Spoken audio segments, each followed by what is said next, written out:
See how many people we have online.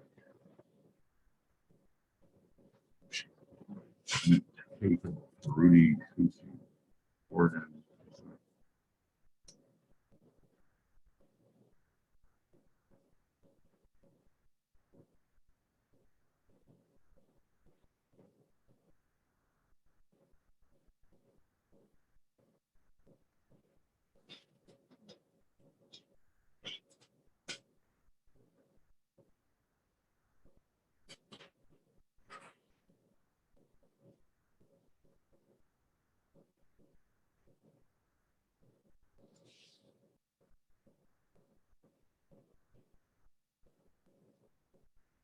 All right, if everyone's ready to go, Representative Smith, would you mind leading us in the Pledge of Allegiance?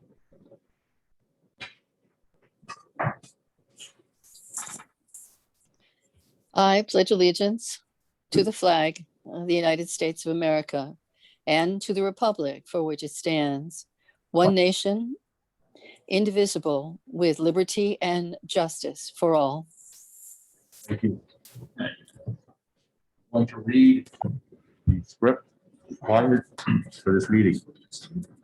As chair of the Labor and Rehabilitative Services Committee, I find that due to the state of emergency declared by the governor as a result of COVID-19 pandemic and in accordance with House Rule 67 and the governor's emergency order number 12 pursuant to Executive Order 2020-04, this public body is authorized to meet electronically. This is a public hearing on bills referred to the committee. An executive session may follow. Please note that there is no physical location for members of the public to observe and listen contemporaneously to this meeting. However, in accordance with an emergency order, I am confirming that all members of the committee and select legislative staff have the ability to communicate contemporaneously during the meeting through the Zoom electronic meeting platform, and the public has access to contemporaneously listen and, if necessary, participate in this meeting by a Zoom platform by telephone. Excuse me. All necessary access information has been made available in the House calendar and through the electronic calendar of the General Court website. The notice of this meeting complies with House Rule RSA 91A. Anyone who has problems accessing the meeting should call 271-3600 or email hcs@ledge.state.nh.us. In the event the public is unable to access the meeting will be adjourned as rescheduled. Christine Dyer is our staff member assisting us today. Please note that all votes that are taken during this meeting shall be done by roll call vote.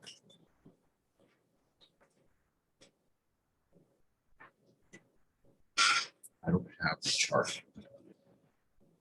Let's start the meeting by taking the roll call attendance. When each member states their presence, please also state whether there's anyone in the room with you during this meeting, which is required under the right to know law. We do not have a clerk with us, so I'm going to do my best. Representative Huff. President. Representative Cahill.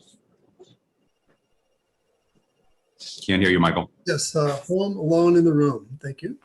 Thank you. Representative Avellini. Present, at work, employees around. Representative Nunez. Good morning. I'm present. I'm home alone in Pelham. Representative Baruti. My home office in Manchester. I'm alone for now, but people will be coming in. Representative Smith. I am alone in my office in Nashua. Representative Boyd. Here, at home alone in my office. Representative Bouchard. I'm home alone in Manchester. Representative Toomey. Home alone in Nashua. Representative Susie. Present, home alone. Representative Warden. Good morning. Home in my office in Manchester. Nobody else here. Representative Turcott. Turcott here in the LOB. Representative Seaworth. Representative Seaworth here in the LOB. Representative Sullivan. Representative Sullivan here in the LOB. Representative Adejan. Representative Callum. Here in the LOB. All right, looks like we have everyone here. Did I miss anyone? There's Linda. Oh, Linda, Representative Doucette.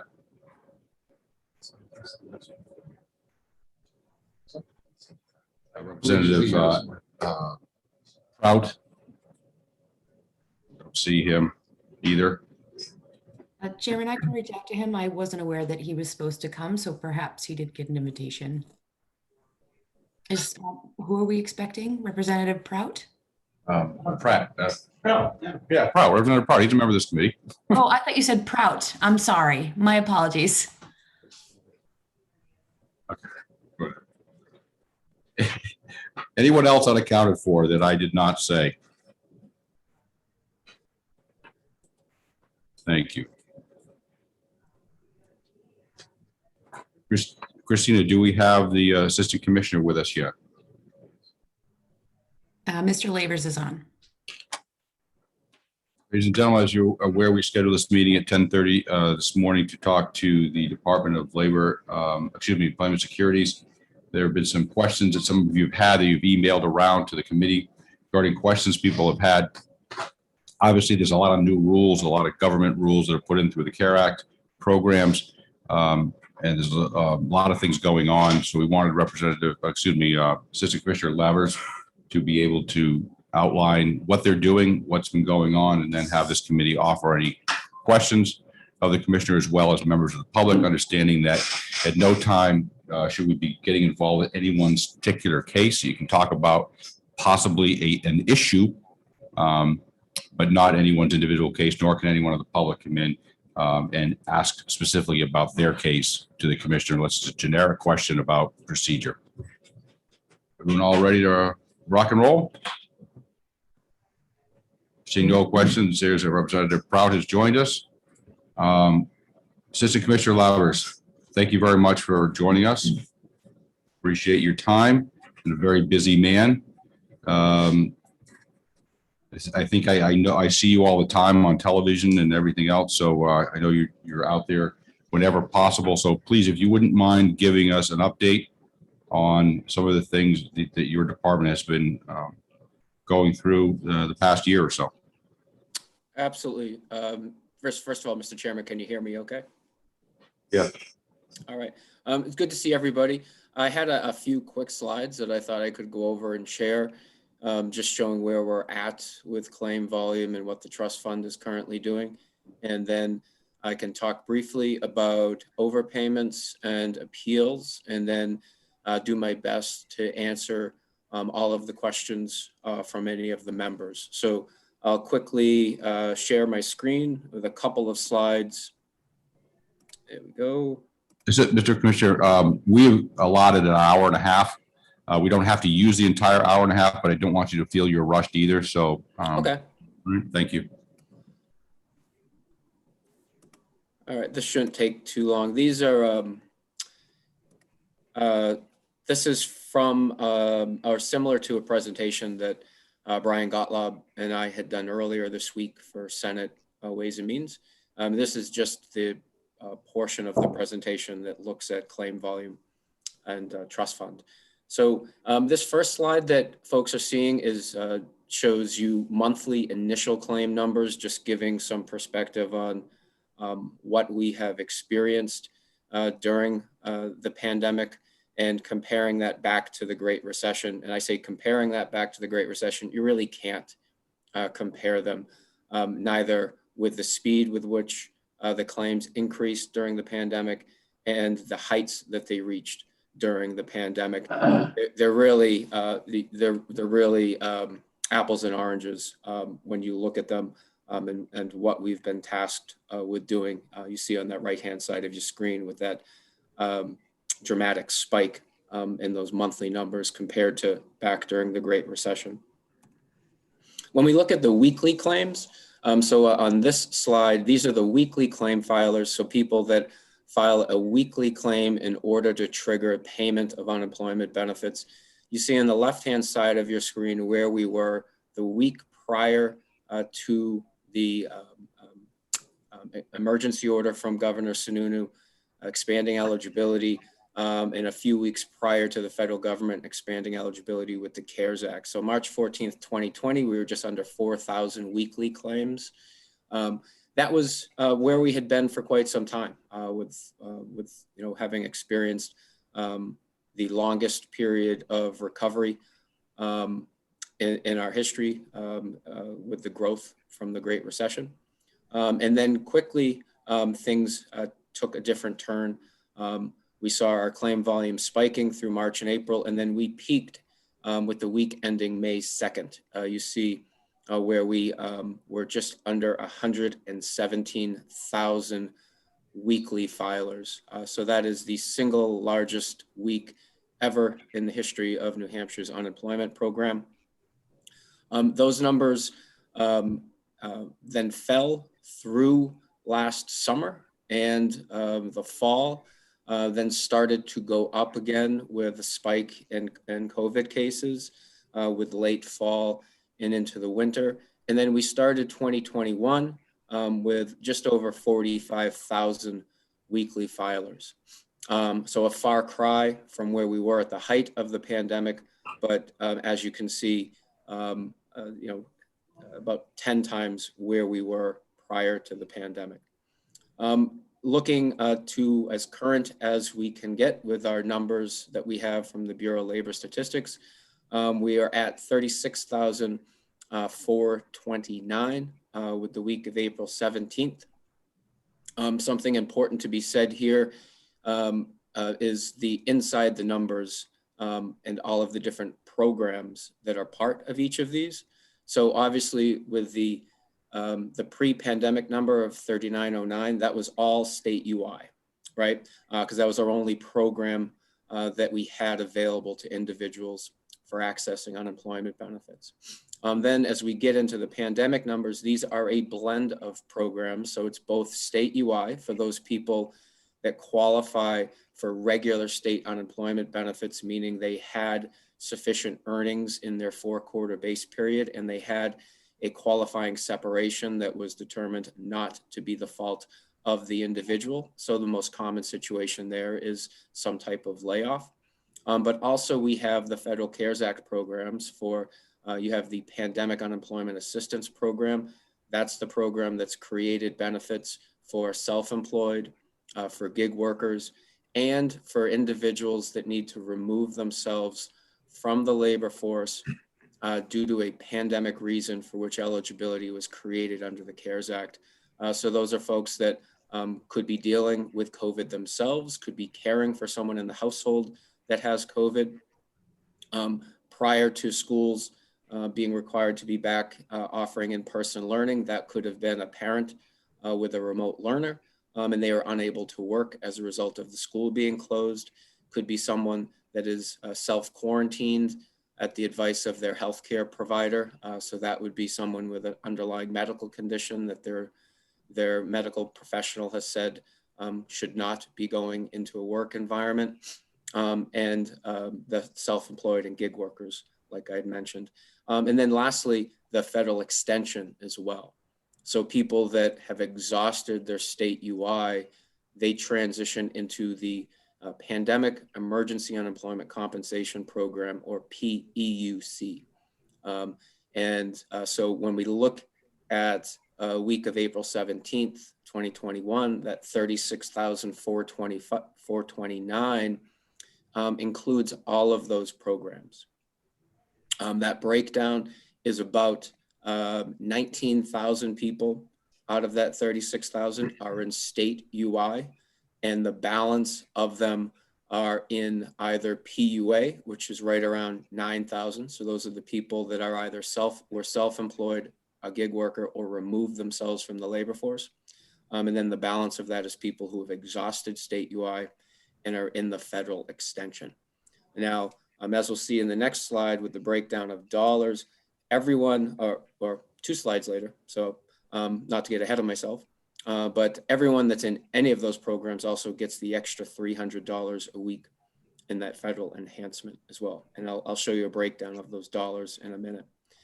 This slide gives you a comparison of how New Hampshire stacks up against the rest of the country. And we've called out our New England neighbors, so you can see where everyone currently sits. But what we try to do here is give people a real good sense of the current state of the number of people filing for unemployment in either state or federal programs as a percentage of our pre-pandemic labor force. There's been a lot of unexplained fluctuations in labor force numbers as published by BLS during the pandemic. They have admitted that their numbers are less than reliable. So what we have been doing is we've been comparing our numbers against our pre-pandemic labor force number in order to remove some of that unexplainable fluctuation from BLS. And as you can see here, New Hampshire in the red, we have the lowest percentage of people filing for unemployment benefits in any of the programs, either state or federal, as a lowest in the Northeast as a percentage of our pre-pandemic labor force, just under 5%. Maine, you can see, is the closest to us here in New England. Massachusetts is the furthest away from us here in New England at just over 15%, kind of grouped in other states that are having a much more difficult time on getting people back to work.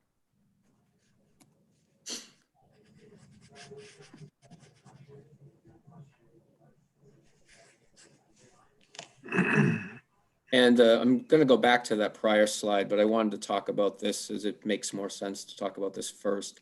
This is the dollar breakdown of the money that has been paid out of the unemployment system during the pandemic.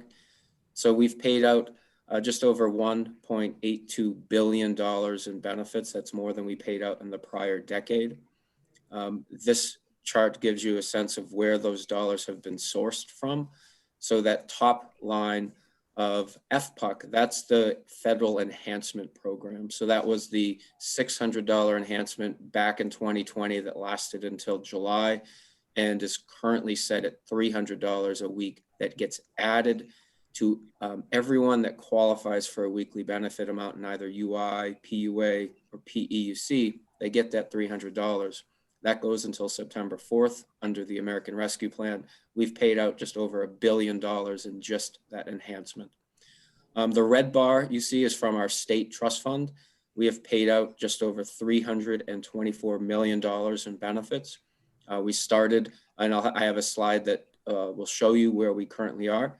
But just to not build up suspense, we are currently at about 104 million in our trust fund. We started the pandemic at 300 million.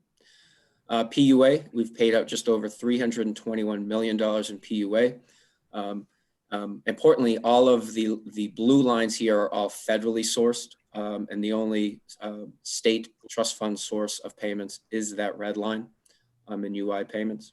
LWA, we paid out $88 million. That was the Lost Wages Assistance Program that added $300 a week to people's benefits for 6 weeks back in August and September of 2020. That was done by presidential memorandum at the time. And then lastly, the PEUC. So that's the federal extension. We're looking at $58.5 million that has been paid out of that, which is federal as well. Now, going back to the slide that I skipped over, with regard to trust fund solvency, right now we have 22 states that have depleted their trust funds.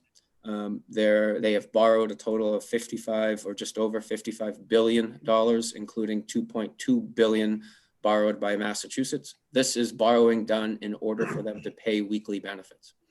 Our trust fund remains solvent. Like I said, we are currently at $104 million.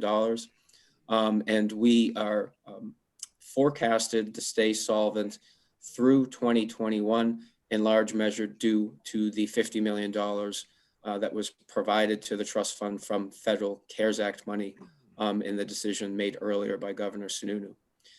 So the impact on employer tax rates that employers have experienced so far during the pandemic, the first impact that caused their rates to go up was the loss of the fund balance reductions. So that's our statutory solvency control on the trust fund, where when the fund reaches 250 million, employers get a reduction in their rate of a 0.5 point. And then at 275 million, they get a full point reduction. And at 300 million, they get a 1.5 point reduction. As the claim rolls increased as quickly and as significantly as they did, and the balance in the trust fund fell as quickly as it did, those reductions were quickly removed because the fund was below that $250 million mark.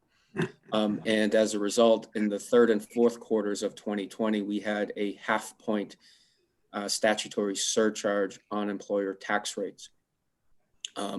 We were able to remove that effective with the first quarter of 2021.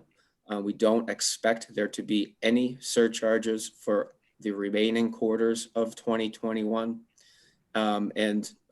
Importantly, we never implemented the second 0.5 point surcharge in statute. So although employer tax rates have gone up as a result of the loss of the fund balance reductions, they are currently at what I refer to as neutral, and they're paying at the rate that's the result of their experience. They are not having an increased rate because of the surcharges. Those are not in play right now. And again, the intent of the money from the CARES Act Flex Fund in order to avoid those surcharges was so that we weren't creating a disincentive for employers to hire by making it more expensive for them to bring on each additional employee. So employers are at their true experience rate right now.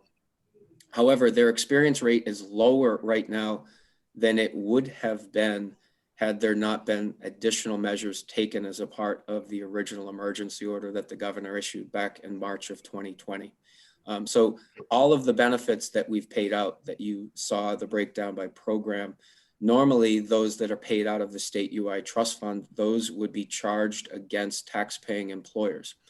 So when I refer to their experience is both has a positive and negative pieces to that. The positive being we look at what they've paid in taxes. The negative to the employer is that we apply the benefits paid out to their former employees against their experience. That has not been going on during the pandemic. So during the pandemic, all benefit charges have been direct charge to the fund rather than to the experience rate of the tax-paying employers.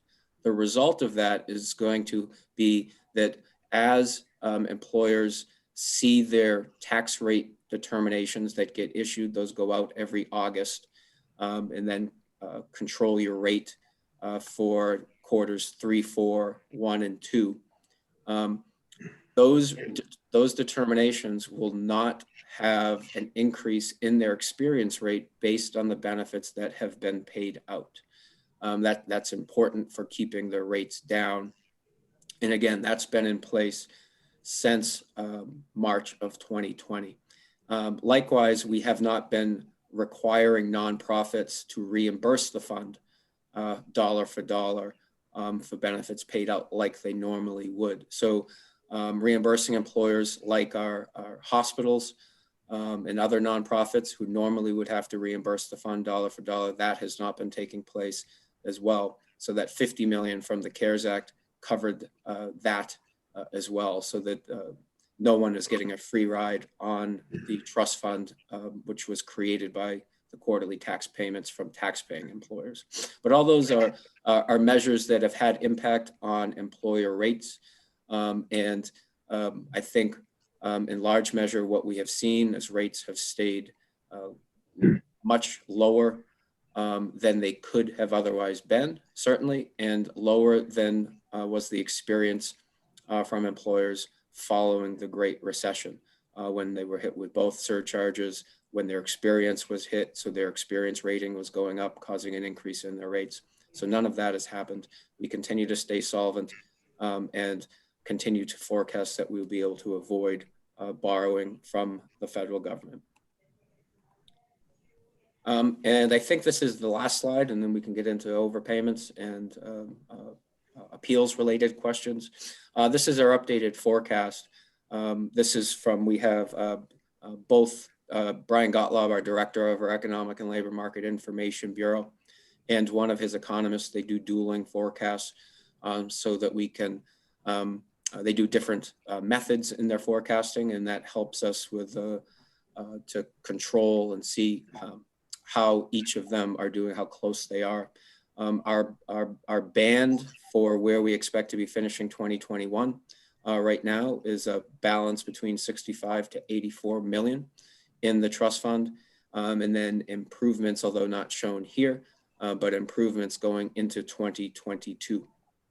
The fund stays relatively healthy compared to everything that's going on, what we have experienced during the pandemic, and the experience of other states and what they have seen. So fortunate in that regard that we're able to start with such a healthy trust fund. And I'll stop sharing right there, and I'll talk a little bit about overpayments and appeals as well. But first I'll address appeals, as that's a little bit not quite as complicated as overpayments. But appeals are it's an area that is difficult to bring on the expertise that you need in a quick fashion. I compare it to a court that's that receives a decade's worth of cases in a short period of time. Can't just go out and grab a bunch of judges off the street to come in and hear those. So it requires a certain amount of knowledge and a skill level that you can conduct that type of hearing. So what we've done, we have brought in, we went from 4 hearing officers rather to 10 hearing officers currently. They are all on the docket. They are hearing cases. We have issued a request for proposals out to New Hampshire law firms in order to supplement our hearing officers for New Hampshire licensed attorneys to be able to conduct hearings and issue decisions. We felt that was a better alternative rather than bringing in or trying to bring in and skill up other hearing officers that we're only going to need for a short period of time. The efforts that we've done in increasing our hearing officers have really started to pay dividends. Prior to the pandemic, we were hearing just under 200 cases per month. Right now, we have over 500 cases scheduled to be heard in this month in May, as well as June. And because of the additional resources we've brought on that are going through the correspondence that was received in appeals, we have another 2,500 appeals that are ready to be scheduled and are being added to the May, June, and July dockets right now. So we're going through our backlog that built up. I would say over the course of the last month, we're going through it much faster than we were because of some additional resources we brought on from the vendor that supports our unemployment hotline. I took 20 of those people and I put them on correspondence review. So we receive a lot of correspondence in our appeals section. About 30% of it are actual appeals. So now I have 20 additional people going through that. They process about 3,300 pieces of correspondence a week. And so that backlog of correspondence is coming down quickly. That results in more cases being scheduled. That's the 2,500 that are being added to the docket right now. And then that will also probably result in an increased number of higher level administrative appeals as well, requests for reopening, cases to our appellate board. So we'll be prepared for that as well. Those are our appeals numbers right now where things stand. With regard to overpayments. Overpayments, in terms of how they get treated by the department, it depends on a host of factors, whether or not the individual was determined to be at fault in causing it, whether or not the dollars for which are overpaid are from a state program or a federal program. So that all of that plays a role in what is required to happen with regard to an overpayment. So what we have for overpayment in terms of number of people and the dollar amounts, for those that are at fault, so people that made an inaccurate statement to the department on their initial claim or their weekly claims, or were not truthful in the information that they provided. And I can give you some examples of what that looks like. We have about $18 million in overpayments to that group. It's about 12,000 people. They have received determinations from the department. If their overpayment is from the state UI program, they are notified in that determination that they are not at fault in the creation of it, or they are at fault. So these people would have been determined that they were at fault in creating the overpayment, and that they are required to pay that back. And so they then have the opportunity to file an appeal. They have the opportunity to seek forgiveness or a compromise of that if it's a state overpayment. And then if it's a federal overpayment, we actually have to, the individuals, if they don't go through an appeal, they have to go through the waiver process that's set up by the federal government. So with those 12,000 that I just discussed of individuals that are determined to be at fault in the creation of the overpayment, about $18 million. So they would not be eligible for a waiver. They can request a waiver, but if they're ultimately at fault, the waiver requirements and the federal guidelines do not allow us to waive those overpayments. So they need to be repaid. And the examples of that, like I said, it's based on inaccurate information provided to the department. So these are the most common examples are individuals who simply misinformed the department with regards to their separation when they originally filed. So there were quite a few people that weren't working at the time prior to the time when they started filing. And in fact, they stopped working in many instances back towards the end of 19, or maybe they stopped working at the very beginning of 2020. When they filed with the department, they would have represented to the department that they had a coronavirus related separation and that it was the pandemic as to why they could not work. And come and find out that once we would have received information from the employer, which in a lot of cases was not provided timely because the employers were dealing with their own problems, right, at that time. Come to find out the individual would have left employment prior for a personal reason or to seek other employment, and was not unemployed because of the pandemic, and therefore would have been ineligible for benefits. Similar are those the self-employed individuals that became eligible during the pandemic. Previously, they had no eligibility for unemployment. And initially, when we were trying to set them up and get them into the correct benefit amounts, we required affidavits from self-employed individuals that where they would provide us what their earnings were for the prior calendar year. So what they had earned in 2019. And that was an affidavit. And then subsequent to that, we received federal guidance saying that all individuals needed to provide documentation to substantiate their self-employment.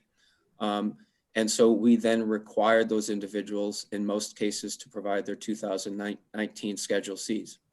In a lot of cases, what came in on their 2019 Schedule C was much lower than what they had represented to the department in their affidavit as to what their earnings were. The impact of that is that they would have been set up at a higher weekly benefit amount as a result of their affidavit earnings. And then when we get their Schedule C showing much lower earnings or maybe no earnings at all, then there is a gap in terms of what their weekly benefit amount should be, and they would be found overpaid for that gap. So those are the common scenarios in that 18 million. That's about 1% of total benefits that have been paid out during the pandemic.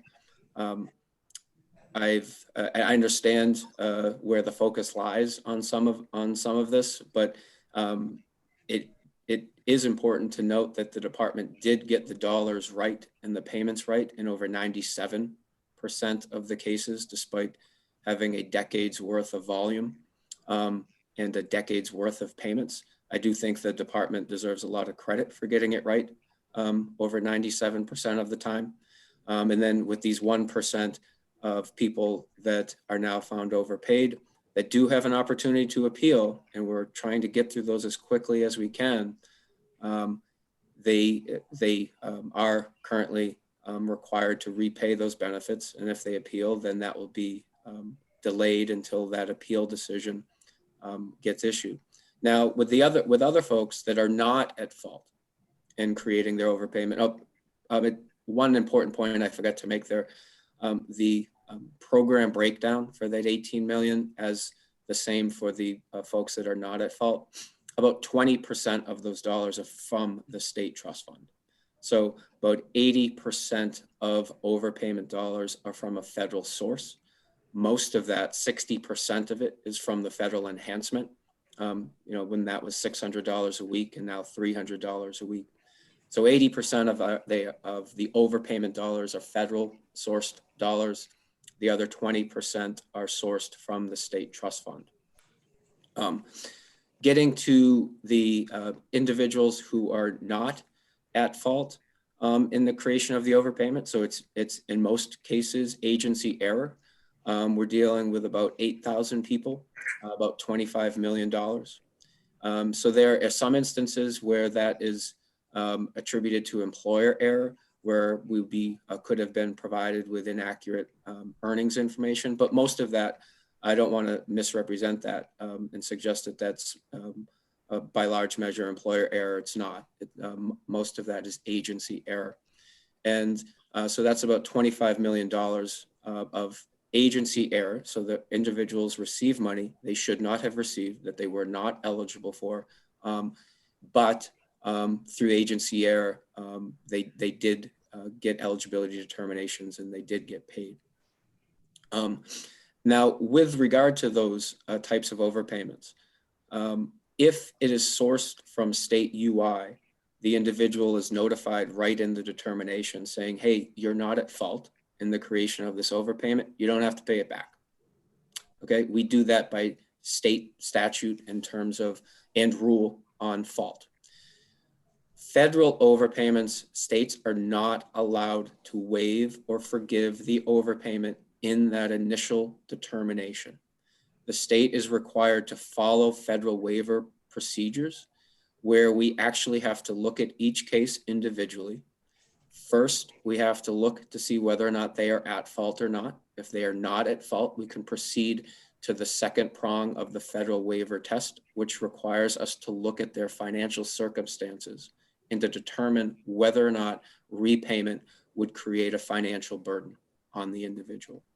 So that is not something that can happen in that initial determination because we don't have a financial affidavit yet from the individual. So those individuals that are not at fault in the creation of the overpayment, they receive instruction on how to go about requesting a waiver. That we have a form available to them on our website, along with the financial affidavit. They are then required to submit both of those to the department. And then we look at that to make sure that they meet that federal standard. It's a time-intensive process on those waivers. I would prefer to deal with those waivers in a blanket fashion, but U.S. Department of Labor has come back to states and said we cannot do that. We have to look at them one by one. So we are doing that right now. Our legal section is processing these waiver requests, and we're moving through them as quickly as we can right now. And individuals, as they receive those notices, they get the instruction on going to the appeal route or going through the waiver route, and we'll be issuing those decisions as quickly as we can on waivers. So that's so all in all, like I said, in over 97% of payments, they were paid correctly to the right people, to eligible people in the right amount. About 1% of payments were paid as a result of the department being provided inaccurate and misleading information. In most cases, unless it's reversed on appeal, those people will have to pay those dollars back. And then in about 1.5% of those payments, those people were paid. They shouldn't have been paid. It's the department's fault. And either they are told in the determination that they don't have to pay it back if it's state UI. And then if it's a federal sourced payment, they are then given instruction on how to go about requesting a waiver. I would expect in those cases where the person is not at fault, as long as they complete the form and they complete the financial affidavit, I suspect that in the overwhelming majority of those cases that the waiver is going to be granted. But again, we have to do those individually. And I'll stop there. I know that's a lot of information. I'll try not to keep on going on this topic, but Mr. Chairman, I'd like to, obviously, I'll stick around for as long as you need me to answer questions. Thank you, Commissioner.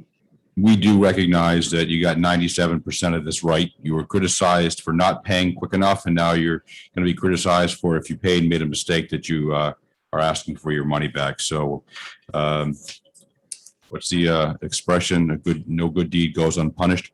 So we do appreciate that. But obviously, this is very complex, and people have a lot of questions and don't understand things. So I have a number of questions, but I want to open it up to the members. First, are there any hands or any questions here within the LOB at first? Representative Seaworth, followed by Representative Sullivan. Thank you, Mr. Chairman. And I want to follow up on something you said. Obviously, what you talked about is addressing the concern from the state side of it. But if a constituent is going to be, their biggest concern is if they were delayed in getting payment or otherwise had a problem on that end. Do you have kind of an overview? The squeaky wheel, that's the only thing I heard about, but do you have an overview statistically of what happened in terms of delays in the normal processing where people who filed might have seen extraordinary circumstances in the time it took to get payment? Yeah, thank you, Representative. I would, I'd compare New Hampshire's record of timeliness and payment against any other state. As Chairman Infantine had pointed out, the criticism early on was not getting the dollars out fast enough, even though we were exceeding our timeliness in terms of how quickly we got dollars out as compared to the Great Recession, even though our claim loads were in most instances quadruple, quintuple that which we were seeing in the Great Recession. So I think depending on the circumstances of someone's claim really dictates how long it takes. If they have a complicated claim with a big payout from their employer that needs to be factored in by someone looking at their claim and making sure that they don't get paid too much or too early because of that payout, or they have complicated circumstances of their separation, those types of claims always take a little bit longer. But in a lot of these cases, particularly with the agency error overpayments and the 25 million, that's because we paid too fast. We in hindsight, if I had held on to those claims, those 8,000 claims for a few more weeks, for another month and a half or so, maybe I would have had the information I needed from their employer to determine that they weren't eligible. But we were under a lot of pressure to issue payments quickly, and that's what we did with the best information we had available at the time, knowing what people were dealing with, during the early stages of the pandemic. Right now, with the people that are filing, like I had pointed out before, we have about 35,000 people that are filing right now. In terms of timing, I looked at a claim 2 weeks ago. Very complicated claim. Someone who had been filing during the early stages of the pandemic went back to work. Complicated reason for not continuing to work. Had a big payout from that employer. Had part-time earnings as they came back. And when they came back, we had them back in pay status within 2 weeks.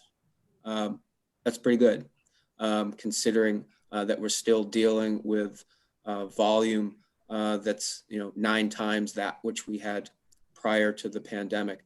So we've looked at timeliness compared for the early stages of the pandemic compared to the Great Recession. We know we paid faster.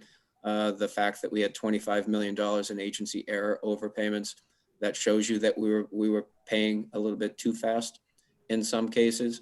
I do think that when you look at total payments made by states and the percentage of improper payments or overpayments that we got wrong, when you compare New Hampshire against anybody else, and you can see that we got 97.6% of those dollars correct. I think that will stand up well against anybody else. I would caution against looking at some of the reports that are available from U.S. Department of Labor right now. Most of those are inaccurate. They'll admit that those are inaccurate because the reporting mechanisms that those reports were based off, and all states had those shut off intermittently throughout 2020. So those are not accurate portrayals of how quickly appeals are being dealt with or how quickly payments are going out. Thank you. Representative Sullivan, followed by Representative Cahill. Good to see you, Deputy Commissioner. Could you explain what the financial guidelines are for the federal waivers? What determines whether somebody gets the waiver or not? So there's not a time deadline for the waiver itself. So when someone receives a determination that includes an overpayment from one of the federal programs, they have language in there explaining them the waiver process. We have it on our website. So there's not, unlike an appeal, someone has to file that appeal within 14 days of their determination. With a waiver, there's not a time limit. The standard that is in place for considering those waivers and determines whether the state can grant it or reject it. First, we have to determine whether the individual is at fault in creation of the overpayment. The second prong, if the person is not at fault, we then look at their financial circumstances. And if repayment would create a financial hardship, we are allowed to grant it. If the person made payments and decisions based on having received those benefits that they wouldn't have otherwise done had they not received those benefits, that's another grounds for finding that they meet the financial part of the test. And then the last prong of that test is whether repayment would be unconscionable. Not really any definition around that. States are left to implement it as they see fit. But again, I think as long as someone is not at fault, I'm hard pressed to think of a scenario that they would not also meet the financial burden portion of that standard. Sullivan? Yes. I'm not quite sure I understand what what you would have to see in someone's financial affidavit to determine that they would not be financially harmed by making repayment. They have to be linear, or what's the criteria? Well, we have to know their financial circumstances. Okay, that's been clearly required by the feds and the guidance that they've issued. So we accomplish that by obtaining a financial affidavit, which is, in the world of financial affidavits, it's a pretty short one.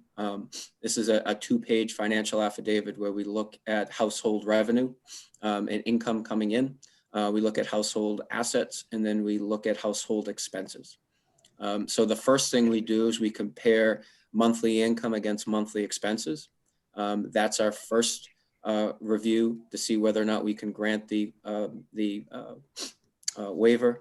Then secondarily, we look to see whether the person has described any decisions that they've made as a result of receiving benefits that they wouldn't have otherwise done if they hadn't received them. Maybe they paid a large amount of credit card debt. Maybe they paid off they paid a semester of college tuition for one of their children differently than they would have otherwise done. Those types of circumstances are looked at. That would be grounds for someone meeting that financial test. And then the last provision being repayment would be unconscionable. I'm careful in how this gets applied because, some people, just because you might be in good financial condition, I don't think that should require you to pay back a benefit that was paid to you as a result of the agency screwing up. And so just because you might have more income than someone else, I don't think that should be grounds for denial, and it won't be in how New Hampshire implements it. But we look at all portions of that spectrum. So we look at whether it's going to create financial hardship and having to pay it back. We look at whether or not you made decisions that in reliance upon receipt of those dollars that you wouldn't have otherwise made. And then that catch-all at the end, whether or not repayment would be unconscionable. It's not our test, right? It's the federal test. We're required to implement it prior to forgiving repayment of those overpayments from federally sourced programs. I would rather be able to waive it right in that initial determination like we do with state UI. But if we do that, we've already been told that it would be held to be out of compliance with the feds, and we would not be doing those people any favors because we would then be subject on audit to having to go back and have the people go through the correct process. Stephen, one more question. Yes, yes. I guess based on the third criteria, I would suggest that all repayment would be unconscionable. So provide waivers to everyone. Just saying. Representative, you and I are on the same page. There was the state of Texas tried doing that following one of their because these federal programs are based on federal disaster unemployment. Texas had several recent disasters that required payments under federal disaster unemployment assistance programs. They tried doing that on one of the instances and tried saying that by very nature of someone needing unemployment, that they are just assumed to have met the financial burden. And they granted the waivers to everyone. The feds used that as an example of what states are not allowed to do in kind of their shot across the bow when they put out their guidance on issuing waivers. One more question. Of the 25 million that was not the fault of the recipient, how much of that was federal and how much of it was state? Yeah, so it's a 80-20 split there. So 80% is from a federal source, 20% of that is from the state. So we're looking at about $5 million from that total that would be that would have come from the state trust fund. Thank you. Representative Cahill. Thank you, Mr. Chairman, and thank you, Mr. Lavers. Over this period, you and I have had many correspondences and conversations, and I also want to recognize that the department, you and the department have done a great job under very difficult circumstances. And to add that those claims that were delayed were paid retroactively in full. So those people were made whole, although a little bit inconvenienced because of the delay. Quite understandable under the deluge that you experienced. So it appears as though with the state part and perhaps even with the federal, as long as you were not at fault, if you didn't give improper information, inaccurate information, you're going to be okay. Is that correct? Yeah, I think that's an accurate statement. What happens next is determined by which program from which you were overpaid. easy if you are from state UI, we forgive it in that determination. If it's from, and in most of these cases, it's not just state UI, because in most weeks you also had that federal enhancement in play as well. So the federal portion of it is more complicated because of that waiver process. But at the end of the day, it should be the same result. An individual overpaid from a state program versus an individual overpaid from a federal program, if they are not at fault, the end result should be the same, and they are not required to make restitution to the state. I think it's just how I go about overseeing this part of the process. I think it's inherently unfair to require someone not at fault in an overpayment being created to then be expected to repay that. They didn't do anything. The agency made an error. They received dollars to which they felt and thought they were eligible. It's unfortunate that the process for waiving those for the federal portion requires additional steps on the part of the individual. If there was a way of avoiding that, I would jump all over it, and there's not. So we're doing the best we can with the rules that have been provided to us by the feds, and we'll move those as quickly as we can. And we've been trying to make information available to those individuals so that they know once they submit a waiver request, we acknowledge receipt of it. We tell them we're reviewing it. We'll be getting a decision out to them. They're not responsible for making payment during that time period. So we try to be clear with that information that we put out to them. And we've had that type of information out to the public since November of 2020, just letting them know that that in a waiver situation that it's being taken and that it's under consideration. You don't have to do anything until you hear back from us. Follow up, Mr. Chair. Follow up. Thank you. In regards to the gig workers and other self-employed and other employers that were kind of closed down or having difficulty responding to your questions about claims, is that considered fault of the employee, of the claimant, if the information didn't come back and then you paid out several $1,000s, and then maybe they hadn't really misrepresented anything? It's just perhaps a misunderstanding, or perhaps their vacation pay was paid to them in some cases that they didn't understand. So if it's a situation where someone is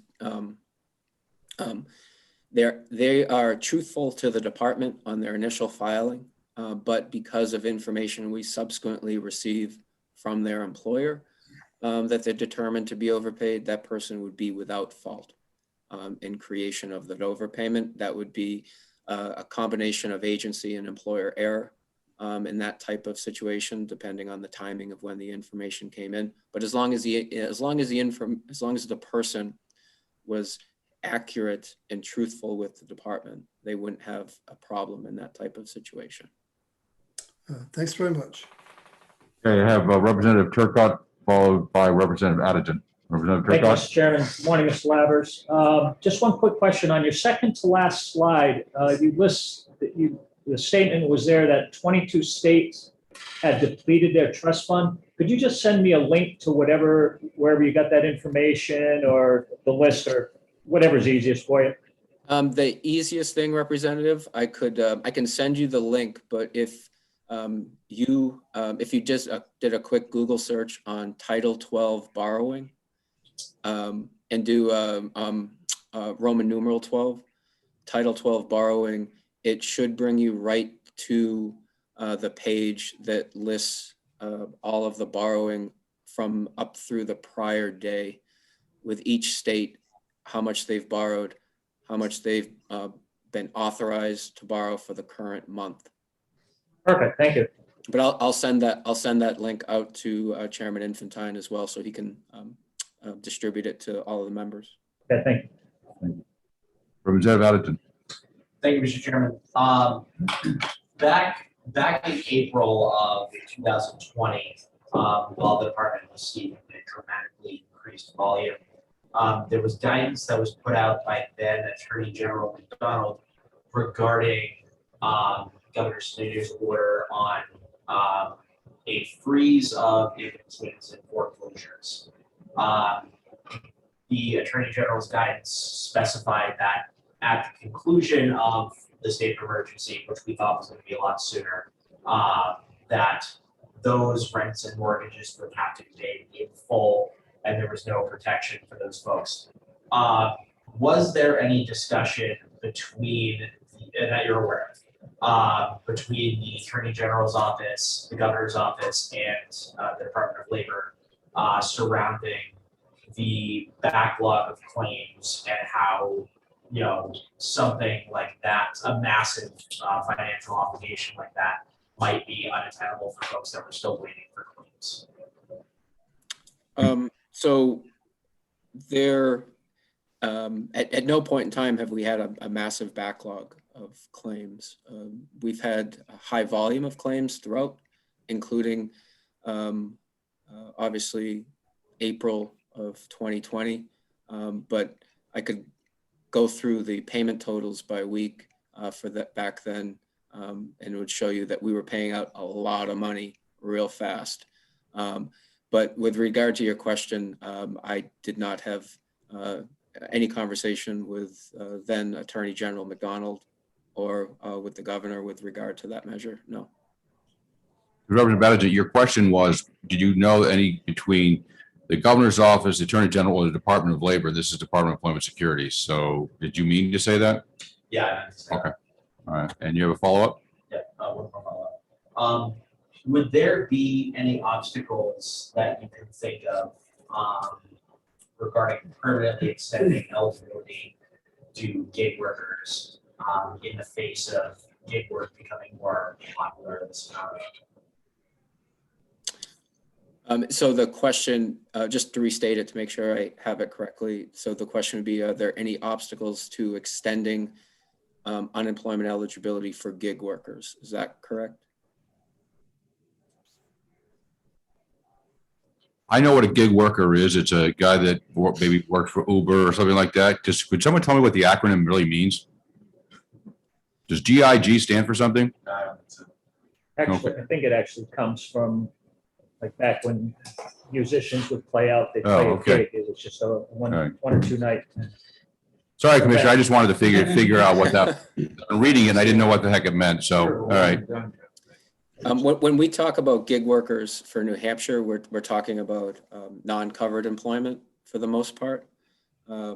Self-employed are part of that. So prior to the pandemic and the changes that were made, only those individuals that were in covered employment, so most W-2 employment, would be people that would be eligible for receipt of unemployment benefits if they had a qualifying separation and had enough earnings.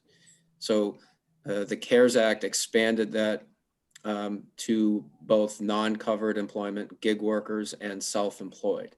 So right now, the program under which self-employed and gig workers are paid benefits is the Pandemic Unemployment Assistance Program, or PUA.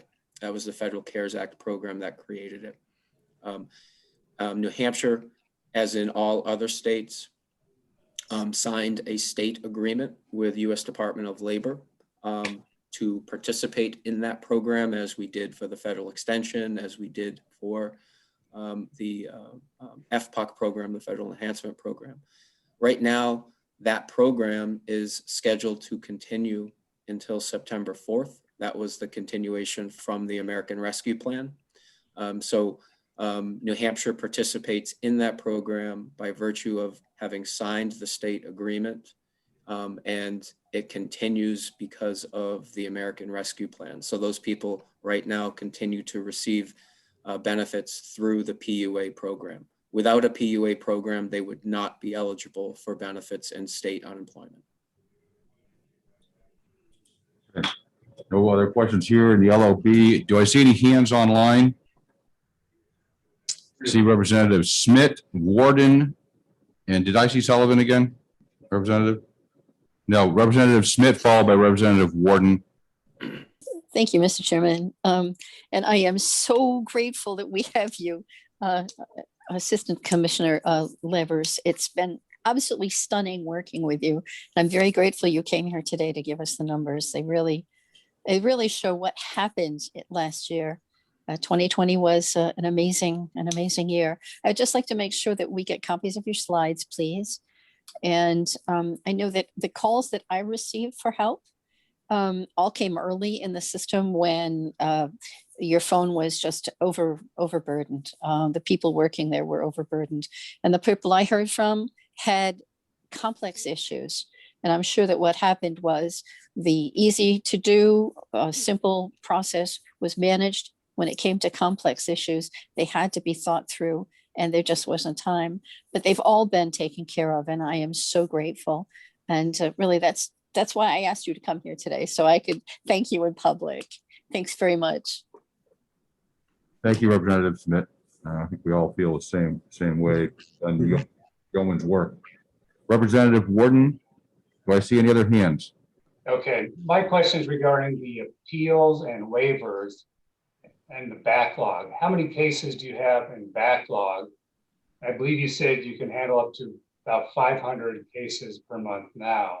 So what is the total backlog and how many cases, how many months will it take you to work through all of those?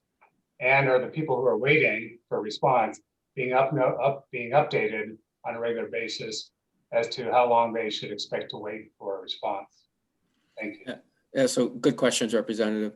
Individuals upon the filing of an appeal, they are immediately notified of acknowledging receipt of the appeal, that we are reviewing it as quickly as possible, who to contact if they have questions.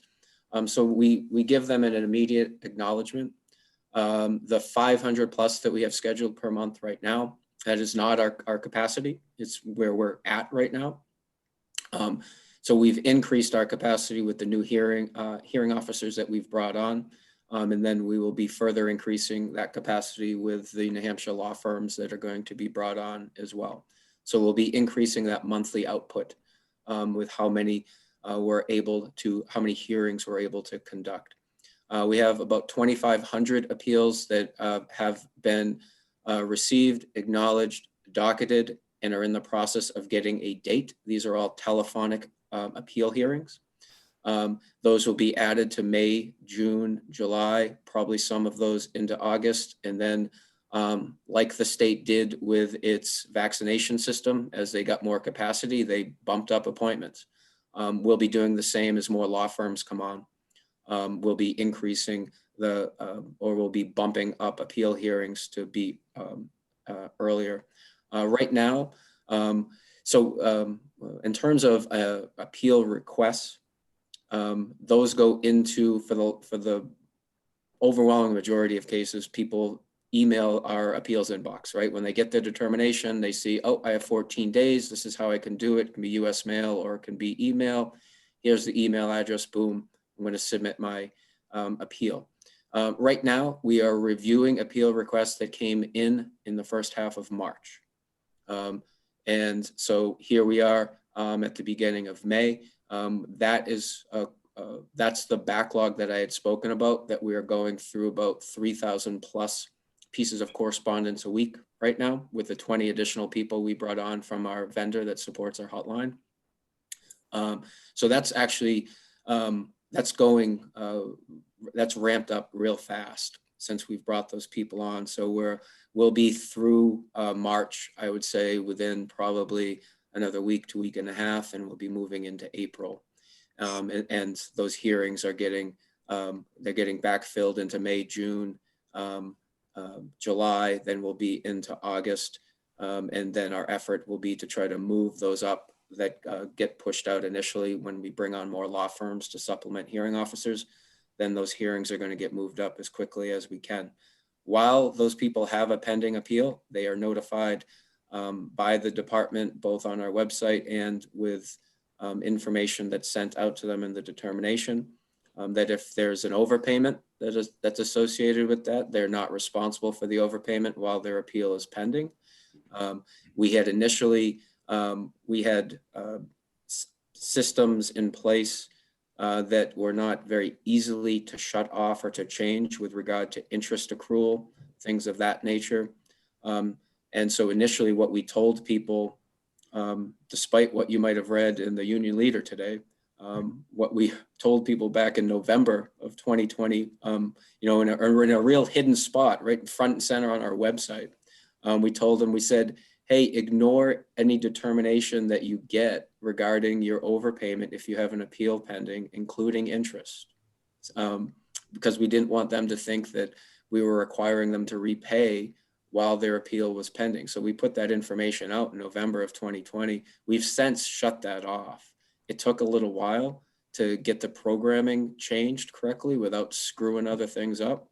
But we have that shut off right now so that individuals, including people that don't even file an appeal, right now they're not getting a demand notice. They're not getting a monthly billing statement from us because we want to get through the backlog of appeals before we turn that functionality back on. So we've tried to be real open and transparent since November of last year with regard to that, so people don't think we're pursuing collection or having their debt accrue interest while they have an appeal pending. Great. Thank you. Representative Cahill. Thank you again, Mr. Chairman and Mr. Lavers. So I just wanted to refer to my colleague's earlier question about the gig workers. And the issue there is that if you're a gig worker, either self-employed or for Uber or DoorDash or some of the like, no one's paying into the system. Is that not correct? Correct. So they do not have eligibility under state UI. And so they only have eligibility right now under federal PUA, which is 100% paid by the federal government. If PUA were gone, if that program were to go away, those individuals would not have eligibility in the state UI system because the trust fund is made up of tax payments from covered employers, and the dollars that they pay in taxes are the dollars that we pay out in benefits. And self-employed individuals have never been eligible for unemployment benefits in New Hampshire until this pandemic. And once the PUA program goes away, they would lose eligibility under current policy unless obviously the legislature made a change to that policy in terms of who's eligible and who is not. Thank you. Mr. Commissioner, I have a few questions. I know some of these things. Mr. Chairman, you see that Representative Evelani has his hand up? No, I did not. I apologize. Representative Avalani, do you have a question for the Commissioner? I do, Mr. Chairman. Thank you, Mr. Chairman. Thank you, Mr. Lavers, for being here with us today. I want to thank you for your help and support for some of the local businesses that we had that were having issues with their unemployment for their employees. So again, I want to thank you for all that assistance you gave us during this troubling time. The question I have, and I'm sure the chairman will cover some of them that I have as well, is when will the trust fund be replenished to the $300 million at the current rates that the employers are paying? So I'll caution too much reliance on what I'm going to say about the trust fund forecast, because our experience over the course of the last year really makes you question any type of forecast that goes beyond, certainly anything beyond a year is tough in terms of a reliability index. So right now, we're forecasting, as I showed earlier, the trust fund to end 2021 in the range of between 65 million to 84 million. Good news is that we remain solvent without borrowing. Bad news is that we're only at 65 to 84 million at the end of 2021. We are anticipating further growth in the fund in 2022 based upon the additional hiring that we expect to take place, and less reliance by individuals for unemployment benefit payments. Those numbers have been coming down week to week. Like I said before, we have about 19,000 people that are currently filing in the state UI program. In terms of a longer range forecast and when to expect the fund to be at that $250 million level, which triggers the first rate reduction to employers, I think we're looking at probably about 3 years before the fund is able to grow back up to that point. And then in order to then achieve the additional solvency thresholds of 275 and 300, you could be looking at upwards of 5 years. But again, a lot of question marks there with regard to the type of growth that we see following the dramatic loss of a large segment of our labor force during the pandemic. So it will all be determined by how quickly New Hampshire continues to recover. Thank you.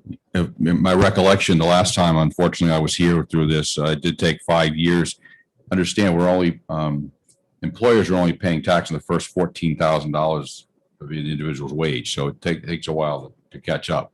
Once that's why the first quarter of every year is the biggest revenue income period for the department. After that, when people reach that 14,000, they're no longer paying unemployment tax. So the second, third, and fourth quarters, money usually goes out more than it comes in. So it takes a while to catch up. The questions I have for you, Mr. Commissioner, are some things we've already discussed, but I think it's important for people who are listening either online or here in the committee. One of the scenarios that occurred, you had two individuals not getting along very well in one employer, and the employer tried to deal with that. One of the employees quit their job and then filed for unemployment, received the unemployment. The owner was shocked because, well, I have a job for you and you have to be available to have a job. And I have the job, and why are you paying them unemployment? That really had to do with federal money because the individual could claim that they had to stay home to take care of their children, and such that the employer was not going to be charged for unemployment on their tax rate for that individual. Is that an accurate portrayal of that, of what goes on in that circumstance? Yes, that's what you've said is very much accurate. So because of the PUA program, someone could have been offered suitable employment, but they qualified for PUA because of one of those CARES Act related reasons. In your scenario, it was to care for a remote learner. That's largely gone right now with the governor's requirement for in-person learning effective back as of April 19th. So that population of people that are filing under PUA because they are the primary caregiver for a student whose school is closed, schools are open. And we've been providing that information to individuals that have been certifying to that reason. They've been receiving quite a bit of information from us. Again, trying to achieve compliance through education. And we've been reminding them the guardrails of that type of eligibility. But once the school is open, that is no longer an area of eligibility for someone under PUA. They could have other eligibility, but that wouldn't be that would not be the reason they would now qualify for PUA. Since that job is still open, and I believe it's the 23rd of this month, individuals receiving unemployment are now going to be required again to go look for a job. And considering we have people begging for workers in many of the service industries, do you expect that as of that 23rd date, if I have the correct date, May 23rd, there will be more people coming in to be available for employment? I hope so. You know, we turned off the work search requirement for a year. It feels like a lot longer than that. Work search is a fundamental pillar of the unemployment program. I want to deal with you for as short a duration as possible. I want to get you back to work. Our Reemployment Services Bureau is a critical component of what the department is all about. And I'm excited to get back to a point where we can really be helping individuals take advantage of the amount of opportunity that is out there. With, it seems like every business that I drive by is hiring right now. We had a job fair 3 weeks ago, a virtual job fair for Seacoast and Southern Tier employers, 100 employers, 3,400 openings, 138 people showed up to look for work. That's not sustainable. It's not healthy. It's not good. I'm not doing the individual a favor by allowing them to easily continue to collect unemployment. Long-term unemployment is not good for the individual or the economy. So getting back to having a work search requirement where they're not being required to start working, they're being required to start looking and to participate in activities and make contacts with hiring employers so that they can get back into suitable employment. We're going to be doing a lot to educate people in the unemployment system over the next few weeks. Every single one of them is going to be scheduled for a virtual workshop where we're going to take about a half an hour, review work search requirements, going to go over the screens that they're going to be seeing again, explaining to them what the employment contacts look like, what types of activities qualify, make sure they understand about all of the 10 virtual job fairs that we have over the course of this month that is going to cover every single part of our state, with hiring employers being able to showcase their positions to people that now have a work search requirement. So we're going to be showing them and going over all of the tools. Our offices are going to be back open as of this coming Monday, where people can come in and use our computers and our resource centers to search for work. But it's really getting back to the way that the unemployment program is intended to function. States were, prior to the pandemic, states were measured against one another as to who had the shortest duration of unemployment. And that's because we're a short-term temporary financial bridge to get someone back to work. And that's what we're going to get back to doing. And I'm excited to be able to start working with people again. And I'll be out in all of our offices starting next week, so that we can effectively and safely work with the public again. A few more quick ones. You mentioned in your testimony or your discussion that you waived the requirement for nonprofits to reimburse unemployment, which they would normally have to do. Was that the same for municipalities, or was that just for the nonprofits? It was the same for municipalities as well.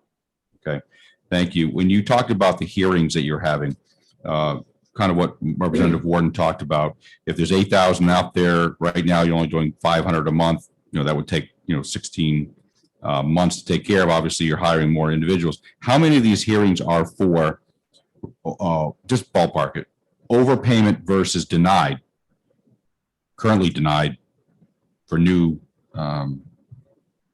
people requesting? Yeah, I would say it's an important distinction that you make, because some of these are people that just denied and they disagree with the denial. Rather than give you a figure that I'm not entirely positive about, let me get back to you on that and give you a rough breakdown of that. One quick thing on that, Mr. Chairman. There's a tremendous increase in the number of people using the unemployment system, and people that receive determinations that they don't agree with, that they then file an appeal. So the number of people has caused a spike in the number of appeals being filed. But one thing that gets overlooked, that's also increased the amount of appeals being filed, is these federal programs require us to issue more determinations per person. So before someone can get put on federal PUA, we have to issue them a determination denying them state UI. Some people, they don't quite understand how that process works. We've tried to explain it. They file an appeal of that. Those appeal requests then have to get reviewed. They then have to get scheduled. Might not be intentional. The person might have already moved on to PUA, but it takes time to review all that, and it bogs things down. So there's a lot of extra determinations that we have to issue on each of these claims, which also increases that claim load and that appeals load. My point, Mr. Commissioner, was that hopefully more deference to those that are denied, that are looking for unemployment, versus the ones that we're trying for the repayments for, which, obviously one is more urgent than the other. The next round, the next question I have really has to do with this repayment. it's clear from hearing you today that we have the state amount and then we have the federal amount. And we have these individuals who, 8,000 individuals who you feel it is not their fault why they were overpaid. So the situation that has been brought to my attention is an individual had a hearing, was determined it was not his fault, he was overpaid. He had to provide the federal affidavit. The individual was like, why do I have to provide the affidavit? You already said I don't, it's not my fault. So then in the meantime, he's still on unemployment. A certain amount was taken out of his unemployment check this week to still pay it off, even though it was waived. So obviously that's from the federal part. And so you have to take care of both the state part and the federal part. You make one determination from the state based on your own set of rules. Then you have to follow the federal set of rules to be able to waive that part. And while you're waiting for that, the state still has the ability to try to collect some of that money back from. So in the situation, Mr. Chairman, with someone that I think you described someone who had their appeal hearing and they were determined to be without fault. Right. That person, unless there's another overpayment, maybe a pre-existing overpayment from prior to the pandemic or something else going on, they shouldn't have their benefits being offset. In fact, I'm more than happy if you could send that one to me so I can look at it, because we've actually shut off our offset capability right now. However, even if we hadn't shut off the offset capability, every individual, when they receive the determination that finds them overpaid, in that determination, there are instructions explaining to them that if they don't appeal and they continue to file, that their future payments could be offset to repay their debt. And if they would like to avoid that, they're given instruction right there, right in that decision saying, contact this number and they will work with you on establishing a payment agreement that is consistent with your current financial ability to pay. So it's always a situation that can be avoided. We've currently shut off our offset functionality right now, but as long as someone reaches out and follows that instruction on the determination, they should not be having that a large portion of their unemployment benefit offset to repay a debt. I will get that information over to you. The last thing I would request, if you would send along also a copy of your PowerPoint presentation that you presented to us so I can get it to the rest of the committee. There were a lot of good, helpful numbers that we can share with our constituents. I want to keep within the noon time here. I am finished with my questions. Any other questions here in the LOB? Seeing none, any online, and last final questions for the commissioner? All right, well, thank you very much, Mr. Commissioner. We appreciate it. We all think you're doing a very good job. The fact that you're very polite. You said 97 was 97.6. Some people would round that up to 98. So appreciate your candor and the fact that you are trying the best you can to get additional employees or law firms in to the department to help with these overpayments. One of the only other things, something I would ask you to work on, and I understand you're doing the best you can. One of the complaints I had is that sometimes it's very difficult to get through on the telephone and talk to someone that knows what they're doing. Or at least I take that back. That was incorrectly stated. Getting to the right person for their issue. Is it easier and more efficient for you folks if they email versus call in? The call-in is still the best way. The way that the hotline currently works is it's a tiered structure. I'll be brief with this, Mr. Chairman. We have a vendor on tier 1 that all the calls go into, or the lion's share of the calls go into. They've been skilled and trained on how to handle most basic unemployment related questions. We give them weekly, sometimes daily training on current hot topics and what we see for topics that are causing a spike in calls. If they cannot handle it, they then transfer it immediately to tier two. Tier two are department employees. These are all of our staff in the local offices that are spending their days on the phone answering questions. So we have about 10,000 calls a week right now that we're receiving. 4,000 to 5,000 of those end up getting transferred in and handled by our local office staff. So that's the best route for getting a question with regard to your eligibility answered. Now, what I've found, because a few people have my email address, it tends to get plastered all over social media. I can't keep my voicemail down to a number that you can leave a message. When those people they complain to me about the hotline, it's not that they haven't been able to get an answer. They don't like the answer that they've gotten.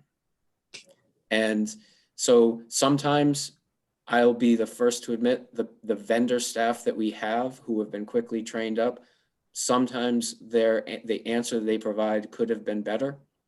And the person is rightfully agitated by the lack of being able to get the answer they need. Other times it's that the answer that they got is not the one they wanted. And that's important to remember. Excellent. Well, thank you very much. We appreciate that.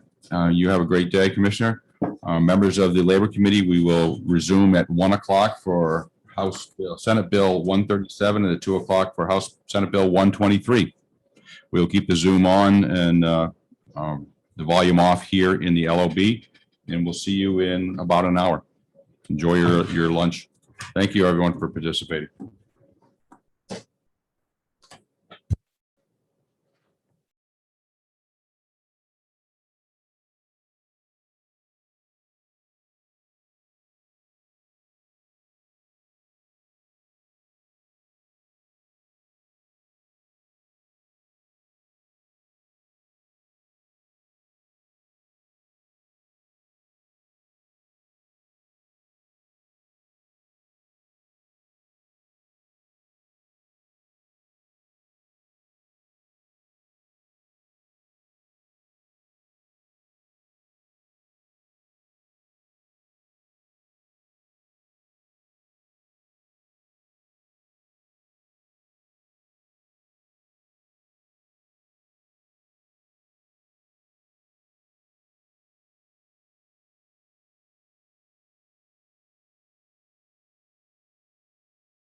Thank you.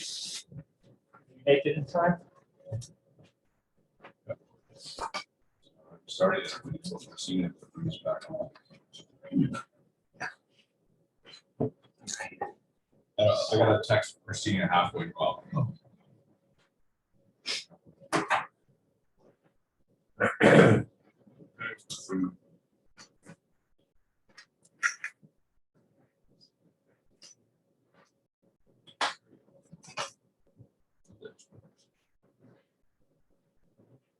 Can't see it.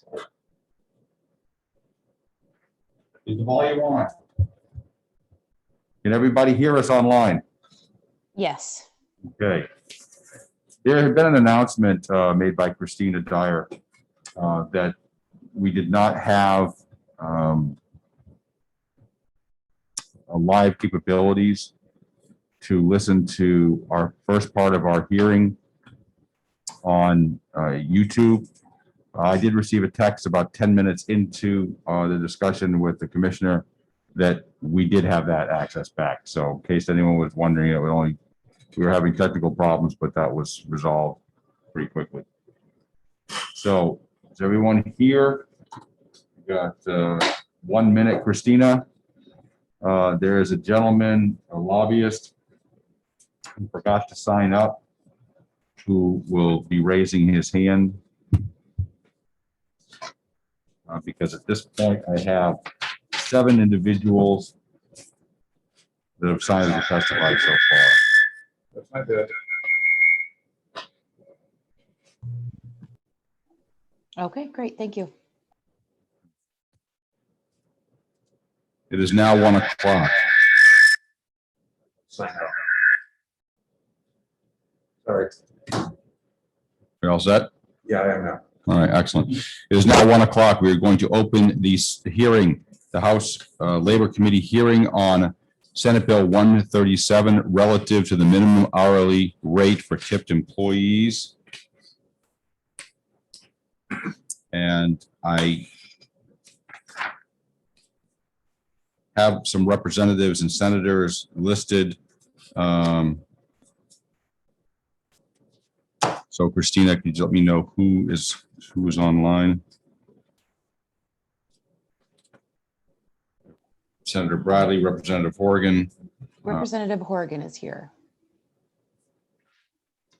We have Alicia Preston, Curtis Berry, Heather Goley, Henry Vieju, Catherine Cummings, Representative Chris Schultz, Rick Newman, and Rudolph Alden.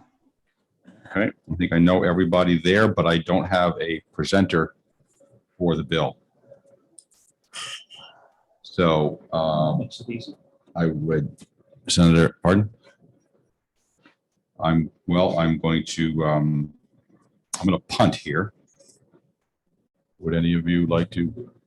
Representative Seaworth, would you please introduce House Bill 137 for Senator Bradley? I would be happy to. Representative Brian Seaworth from Pembroke, representing the district that is Pembroke and Chichester. And I would like to introduce Senate Bill 137 relative to the minimum hourly rate for tipped employees. Thank you very much. Next, let's look from a standpoint of representatives is Representative Timothy Horgan. Representative, you're recognized to speak. Okay, I'm surprised that I'm the first one speaking, but I'm opposed to Senate Bill 137 for the simple reason that it lowers the minimum wage for tipped employees who are often, we found out how valuable they are during the pandemic, which is still going on, but they're underpaid, they're overworked, they're underappreciated, and this just pays them less. And then also the whole, because the $3.27 an hour, basically, Senator Bradley's not here to explain why he did it, but that is about 45% of current 725, and certainly I'm going to assume this is in anticipation of the possibility that the federal minimum wage, which is also our state minimum wage, will be increased. So that's and also, like probably think a lot of the other things in RSA 279-21 need to be changed, but this bill just affects that one thing. So I think that's not a good change. If you're going to change it at all, the base rate should be higher. In fact, it probably should just be the federal minimum wage, and then the tips are on top of that. So I think that with the tips, I think basically the way it works is the base wage is what the owner of the restaurant or the other facility pays you to be there, even if there's no customers there, and then the tips are on top of that, are for providing the service for the employees. And I mean, it's kind of a strange way to compensate people, but that's what evolved. And in some ways, I'm glad to do it because at least I can make sure they're paid at least a little bit more than the absolute minimum. So that's I mean, I do understand the tourist industry is a key industry in our country, especially in our country and our state, but actually they're having trouble finding employees. One of it may be because the pay rates are too low given the what the labor market is like, because we're having so I say this bill has been ITL'd in the past, and it should be ITL'd again. So that's basically all I have to say about it. There's probably lots more, go on more about the technical details than I can, but if you want to ask me a question, you can do so. Thank you, Representative. Any questions here in the LOB? Seeing none, are there any questions for the representative online? I don't see any. Thank you, Representative Horgan. Well, thank you. So good. Thank you. Senator Bradley is with us. Senator Bradley? There you go. Sorry about that, Mr. Chairman, and I apologize for being late. So pleased to be here in support of Senate Bill 137, which the Senate passed. This is a very simple bill, and it's also a very important bill, especially with the discussion in Washington about raising the minimum wage to $15 an hour.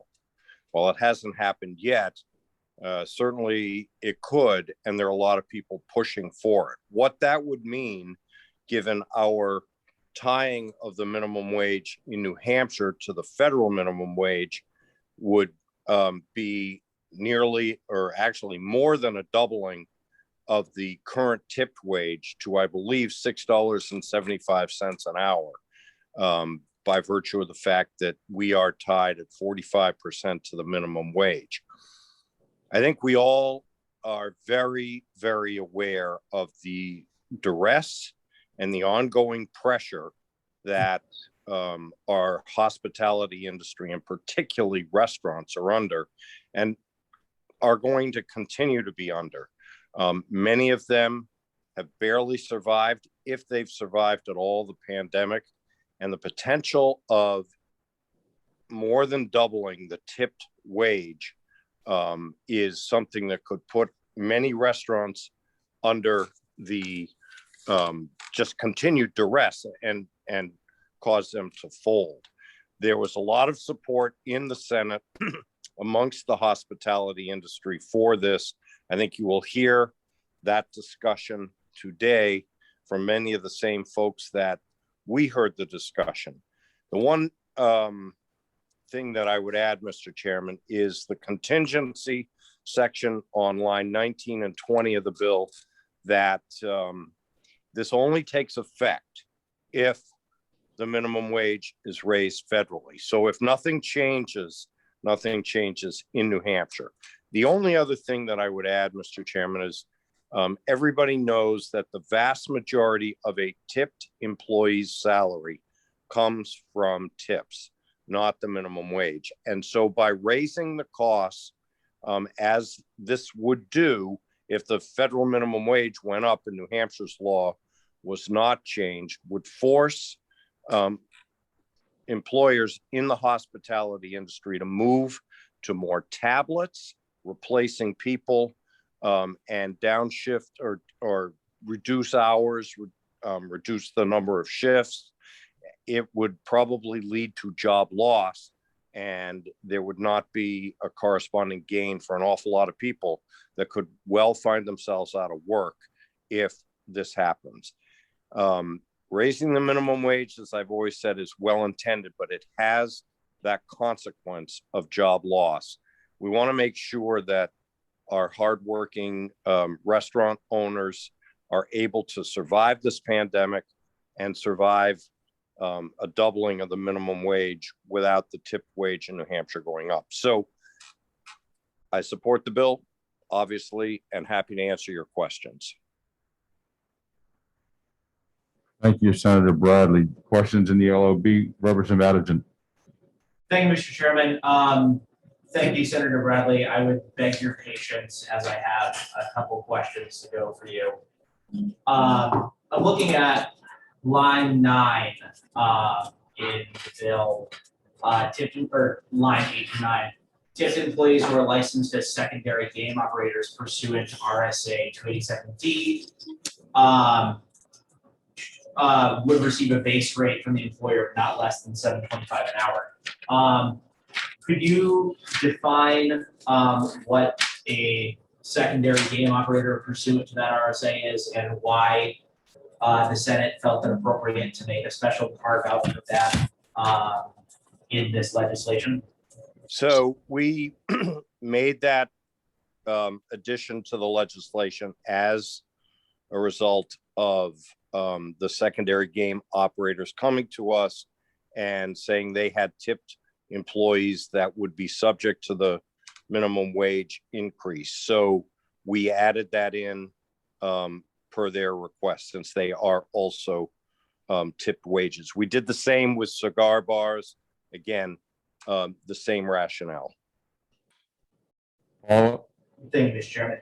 I understand including them, but it seems like based on the language, they would be making more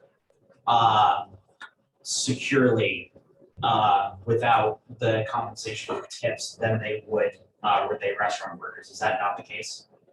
I'm sure that somebody representing the secondary game operators and the cigar bars will testify. And I guess I'd ask you to ask them that question. Follow up. You mentioned in your testimony of the potential downsides to increasing the minimum wage would have on restaurant employment.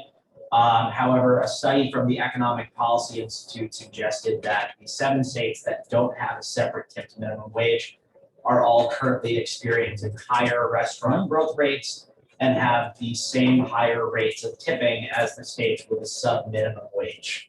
Or do you feel that's accurate or no? So I think that the Senate heard testimony, and you certainly can pull up the hearing report. And I suspect you'll hear testimony today from restaurant owners. I mean, that's, the most accurate summation, I think, of what they're feeling and what they're facing if the minimum wage increases. And so the Senate wanting to protect them and protect those jobs and to try to keep them viable, that's why we passed this bill. One last follow-up. Thank you, Mr. Chairman.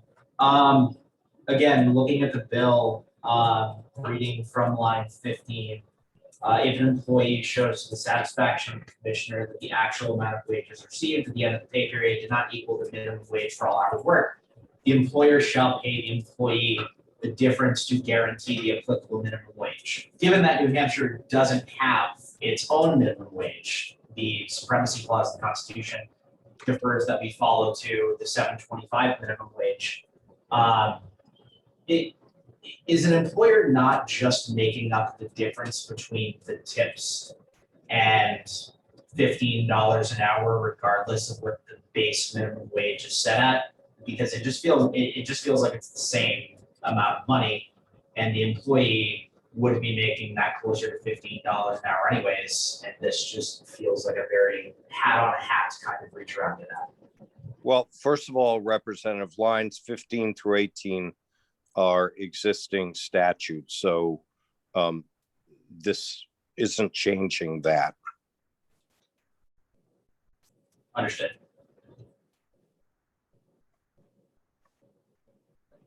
I guess that's it. Okay. Questions here in the LOB, followed by Turcott. Oh, You recognize? thank you, Mr. Chair. Senator Bradley, thank you for coming today. I just have a couple questions just for my own edification. In your testimony, you mentioned that if the minimum wage, which we follow is federal, were to go up and double that, potential job loss, potential businesses would be under a hardship, would be hard to maintain costs, might even put them out of business. My question is, that would occur to all businesses. So why is this bill singling out a certain subgroup of people to protect? Well, the reason for that, Representative, is that our statute in New Hampshire ties the minimum wage for tipped employees to 45% of the applicable minimum wage. So my understanding is the federal tipped minimum wage is actually below our 327 mark. Now, if Congress also raises the minimum tipped wage federally, then obviously that would supersede New Hampshire law. But if it leaves it alone, the fact that our 45% of whatever the federal minimum wage would more than double it. So that's why the carve out. Obviously, there's been a debate for many years in New Hampshire about raising the minimum wage. And as I think I indicated before, it is well intended. Some people benefit, but then especially entry-level workers, first-time job seekers who need that first job may get priced out of that first job with an increase in the minimum wage. But that's a different debate. That's a debate about the overall minimum wage. This is just about tipped employees, remembering the vast majority of a tipped employee's salary should be from tips, not the stipend that they're paid. But at the same time, the cost to restaurateurs by doubling that is going to lead to price increases, perhaps less tips, less jobs, and an overall problem, I think, for the restaurant industry in New Hampshire. And that's why this is a narrow bill, not a broad bill on the minimum wage. It's specific because New Hampshire has that 45%, tying to the federal minimum wage. Thank you. Representative Turcott, followed by Representative Seaworth. Thank you, Mr. Chairman. Thank you, Senator Bradley. One question on beginning on line 11 and going through 14, there's a paragraph that starts with, if such an employee shows to the satisfaction, on and on and on. Further down in line 14 through 18, there seems to be almost duplicative wording. Can you explain, is there a difference there? Honestly, I've read through that about 10 times and I'm trying to figure out why both those paragraphs are there.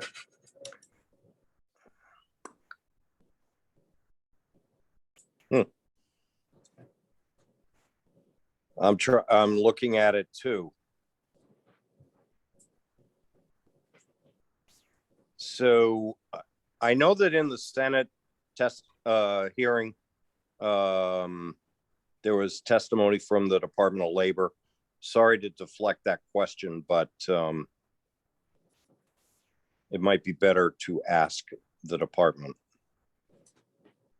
Could you repeat I don't follow you, Representative Turcott. What line? If you start on line 11, Mr. Chairman, where it says, if such an employer shows to the satisfaction, and that continues in bold through line 14. It does look to be the exact same language. There's a very, very, very slight difference, but to me, the intent is the same.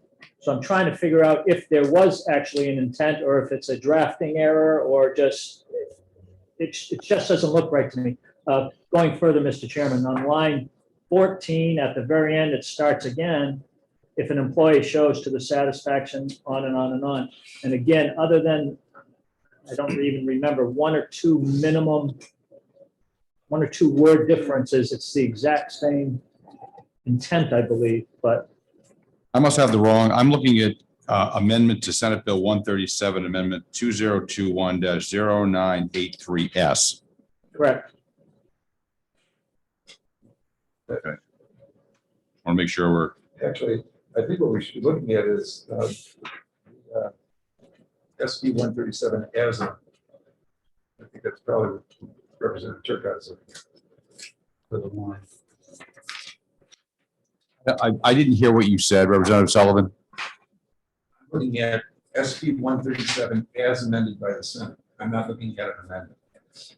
Okay. And I think perhaps, I'm guessing, that when the amendment was incorporated into the bill as amended, it was done improperly. All right. We'll I'm guessing also, but again, as written, it doesn't appear correct, so. All right, we will. Thank you. Yeah, Mr. Chairman, this is Jeb again. I think the questioner is correct. It appears to be a drafting error, but I trust you folks to sort that out. Trust. Oh, thank you. Yes, trust. Representative Seaworth.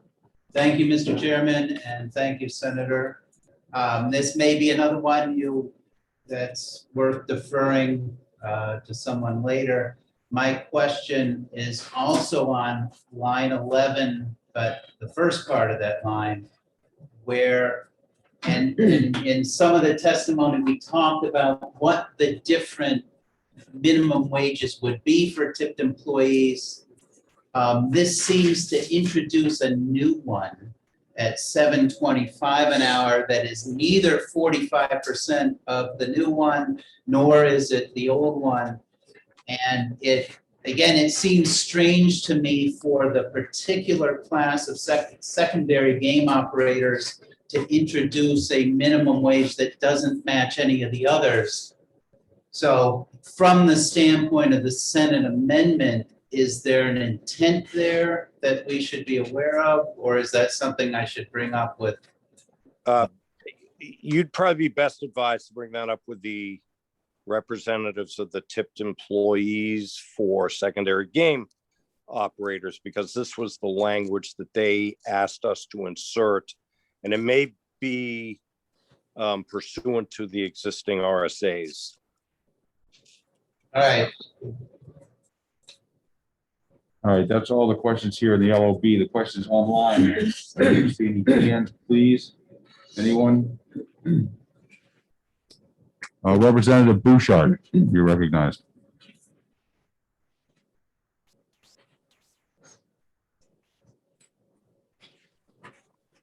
Thank you, Mr. Chair, and thank you, Senator, for taking my question.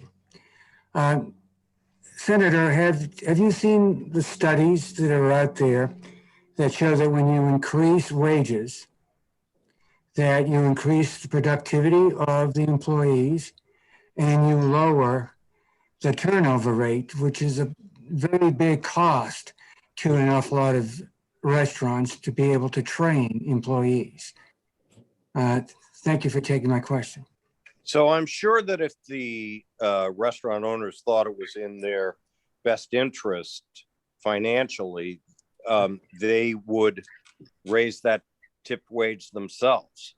That being said, certainly the testimony in the Senate revolved around, the financial duress it would put many restaurant owners under, given the vagaries and the pressures that they've faced through the pandemic, and the fact that even as people are starting to get vaccinated and go back to restaurants now, it's still at diminished capacity in their business. It may change, but I think that they feel the duress, and they've been under that duress for a long time. And so I think the Senate took that testimony seriously, given the pressure that restaurants are under.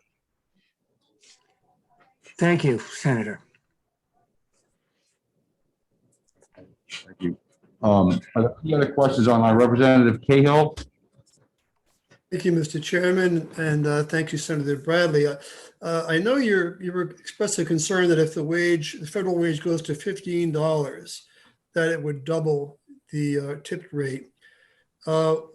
It may be unlikely. It may only go to 11 or 12. Do you have a contingency for that? Would it not be more in line, more reasonable to have, if it went to 12, it would be like $5.40 an hour.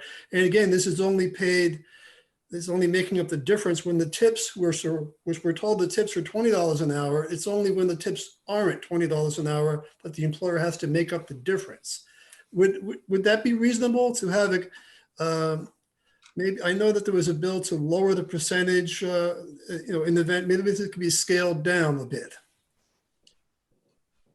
There's, in my view, I mean, obviously it would have less of an impact on a restaurant owner, but just reading the tea leaves, I think the pressure is on to raise the minimum wage to at least $15 an hour.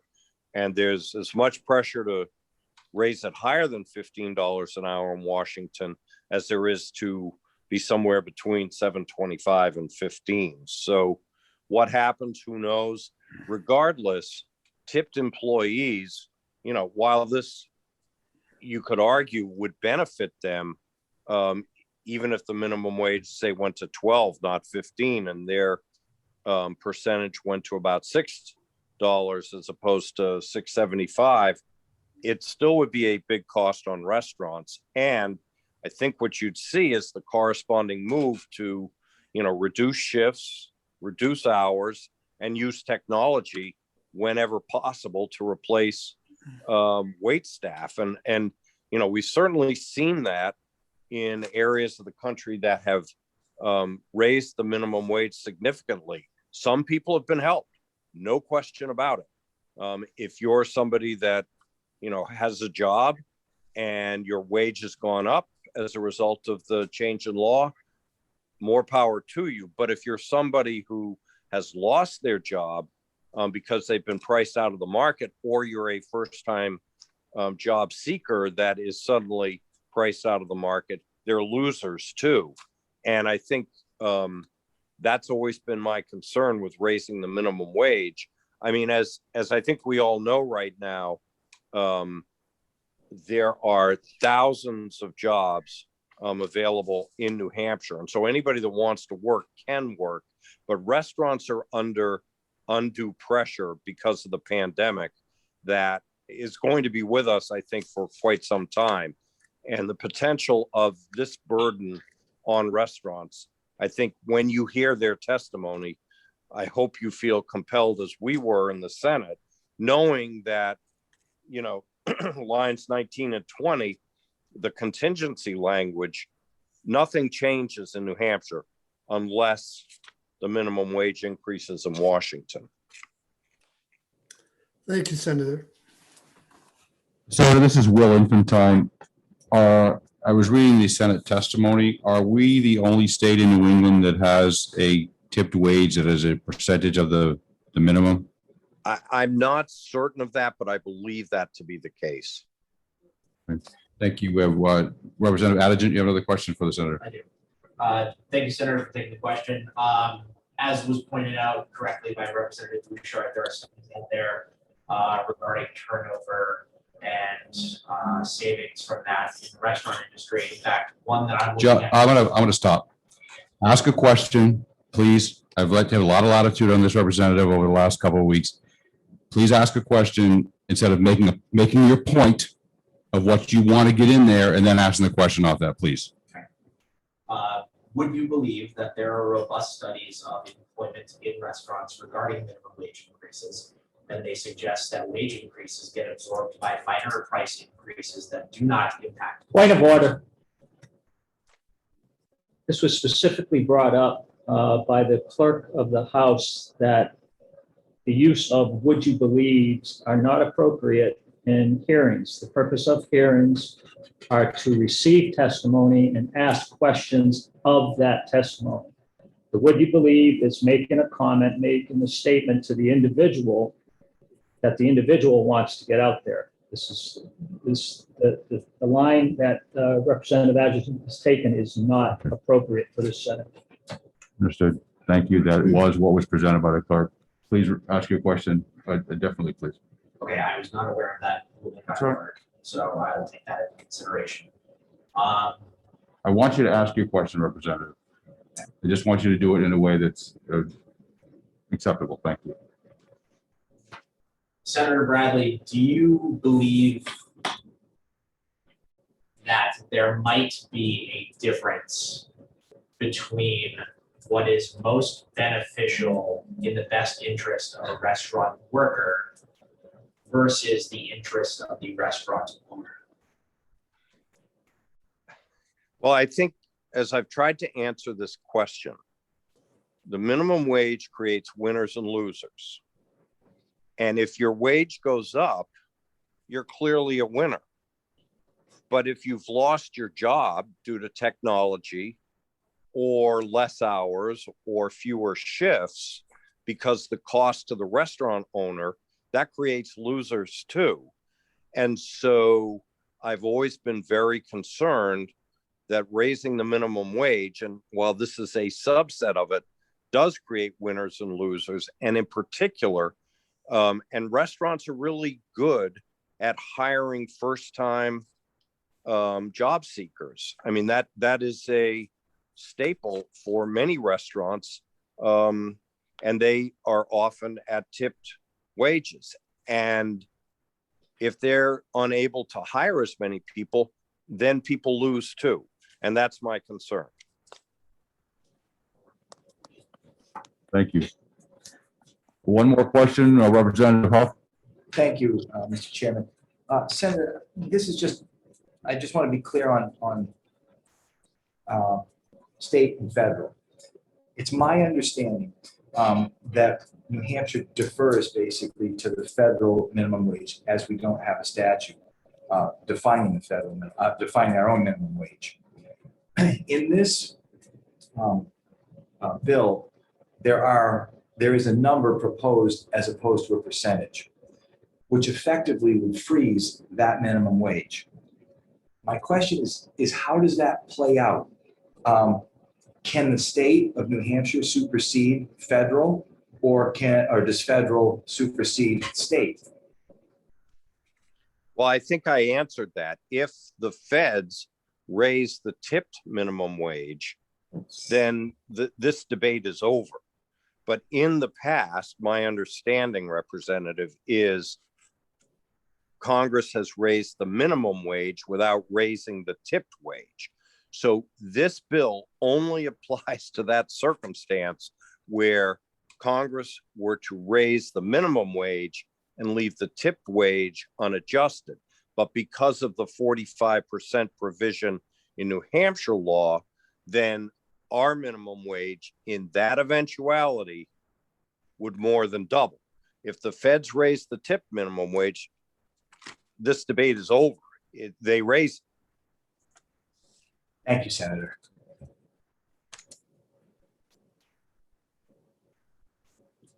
Seeing no other hands, Senator Bradley, thank you for your testimony. Thank you very much, Mr. Chairman. And again, I apologize for being late.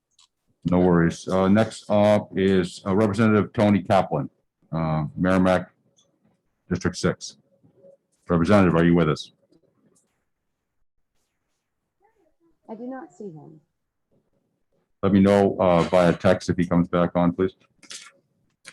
The next up is Henry Vayu, New Hampshire Lodging and Restaurant Association. Mr. Vayu.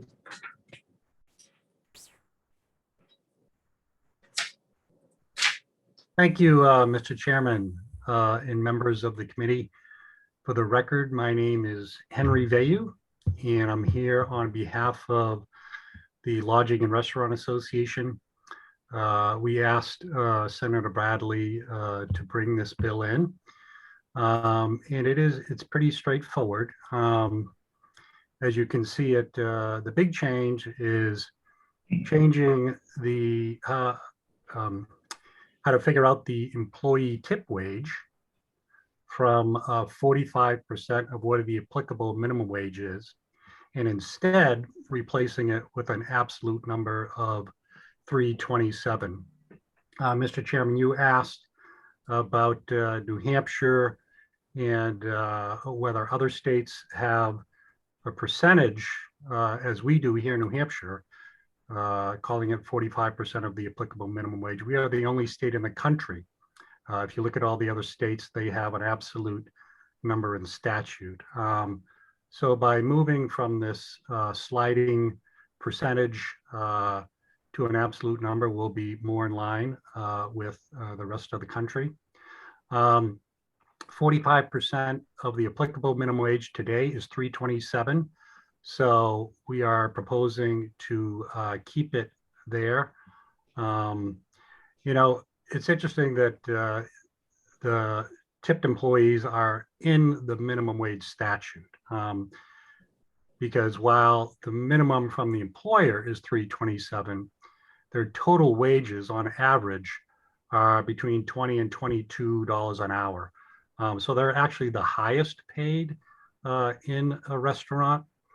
If you were to go into the back of the house of the restaurant and talk with the dishwasher who's maybe making $12 an hour and ask whether they'd prefer to make the $3.27 and then tips on top, I think the answer you'd get is they prefer to be a tipped employee in the front of the house, because again, those are the highest paid employees and they deserve it because they do a great job. But when we talk about tipped employees, they are not minimum wage employees. And again, we are looking to freeze it in this bill. As Senator Bradley mentioned, this only will go into effect if the federal minimum is increased. And I think, you know, it's an agenda item of this administration and this Congress, so I think we expect it to go up. But this bill only addresses the tipped employees. There was an effort, there was actually a bill that passed. If you Google minimum wage, tip wage, Maine, state of Maine, you'll find stories from several years ago where they did away with the tip wage. They basically required restaurants to pay the tipped employees the minimum. And you'll find in those stories that it was the tipped employees the following year that convinced the legislature to go back to the way it was, because they were all worried about losing their tips. Again, they make the majority of their wages by tips. If it's $20 to $22 an hour that they average taking home, obviously it's $17 to $19 that they're making from tips an hour, and that's the bulk of their pay, and those are wages. If you look at 279.26B, which addresses tip pooling and sharing, the first part of that statute says tips are wages and shall be the property of employee. So employers must pay the Social Security taxes on those tips. So the employees must report them to the IRS as wages. So while we're talking about the minimum wage statute, this issue in this bill is not really about minimum wage workers. And I'd just like to answer a few other questions. I know Representative Turcott brought up a very good question. And I would agree. I think this was just a drafting error, because if you look at the language in the bill as amended by the Senate that is not in bold, that's the current statute. When they added in the language in bold, I think the drafter in Legislative Services must have wanted to make sure that the tipped employees that are secondary game operators we're also going to be making the difference between the 327 and the minimum hourly rate. So that sentence that's addressed twice probably doesn't need to be there. That probably be something to check with legislative services on. The question that Representative Seaworth had about the $725 per hour, I'll let the secondary game operators answer that question, but I believe that they have that in there as $725 right now because that's what secondary game operated tipped employees are paid right now as the minimum, because they're not considered tipped employees right now. So they're paid they have to be paid the minimum of $725. So I think the goal, certainly the goal with the restaurant folks is not to decrease the minimum wage from the employer. So that's why we're proposing 327. And I think in the secondary game operators instance, their currently minimum is 725. And I think those folks are looking to keep it and not reduce that. So this basically would keep the status quo. No one's wages would go down. Tipped employees actually see their wages go up every year. Menu prices increase on average about 5% a year, and tipped employees are paid as a percentage of the full price of the menu. So if you tip 20% every year, that meal price goes up 5%.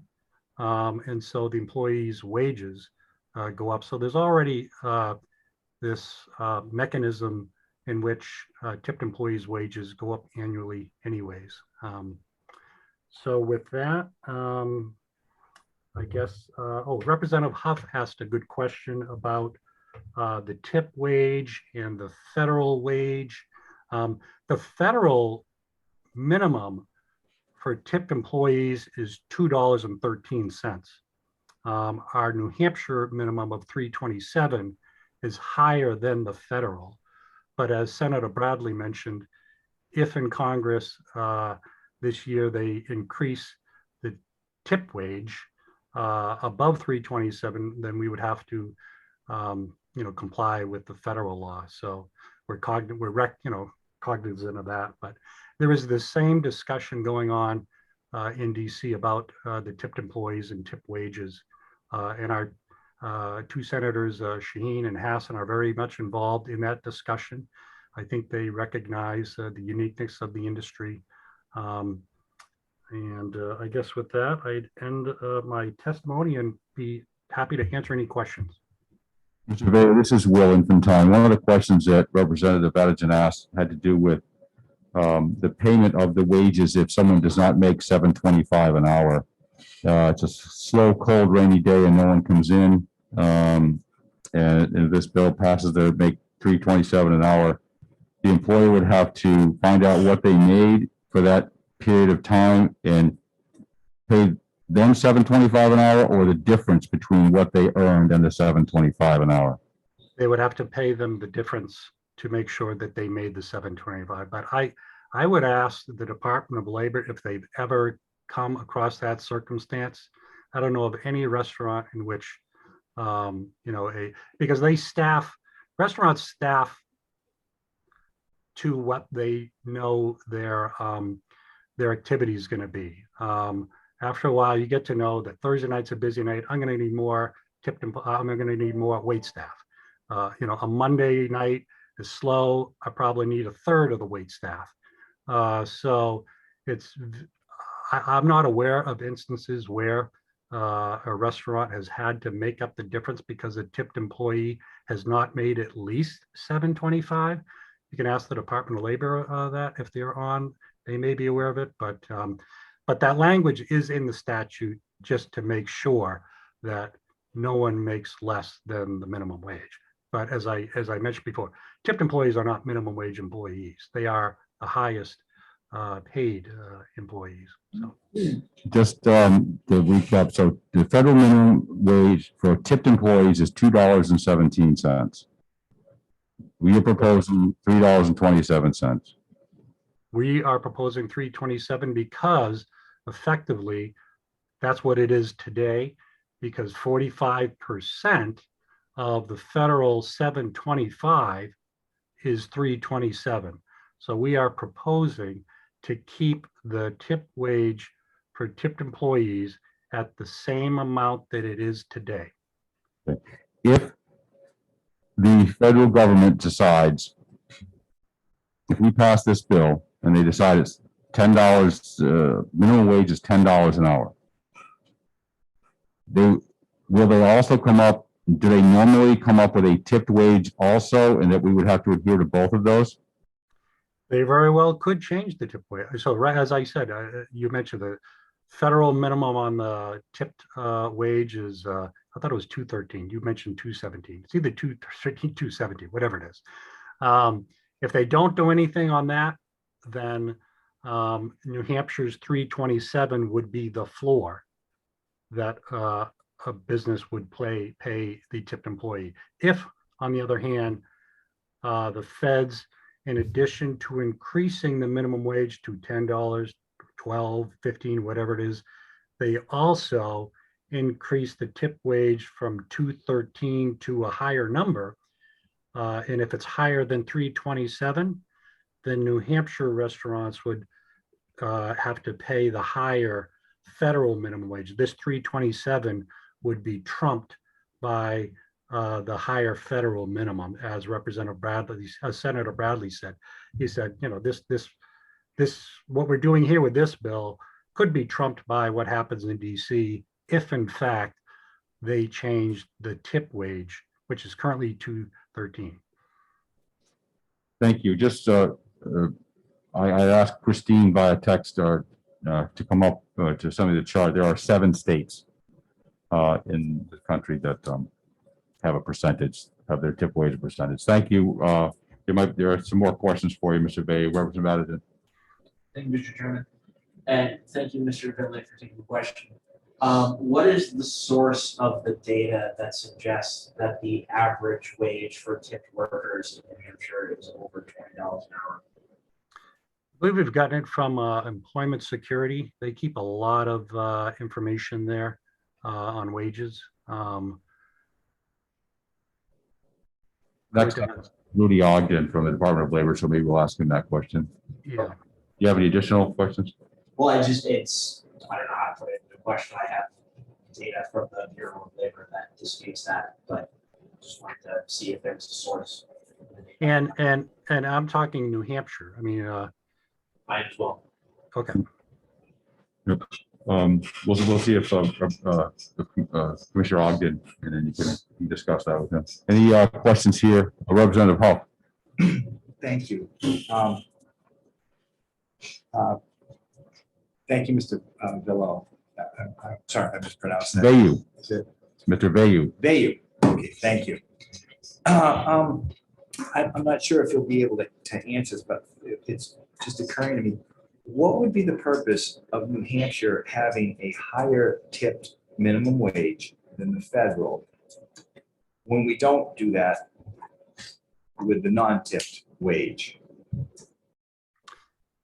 So years back, we had both a minimum wage for hourly employees, and we have the tip wage.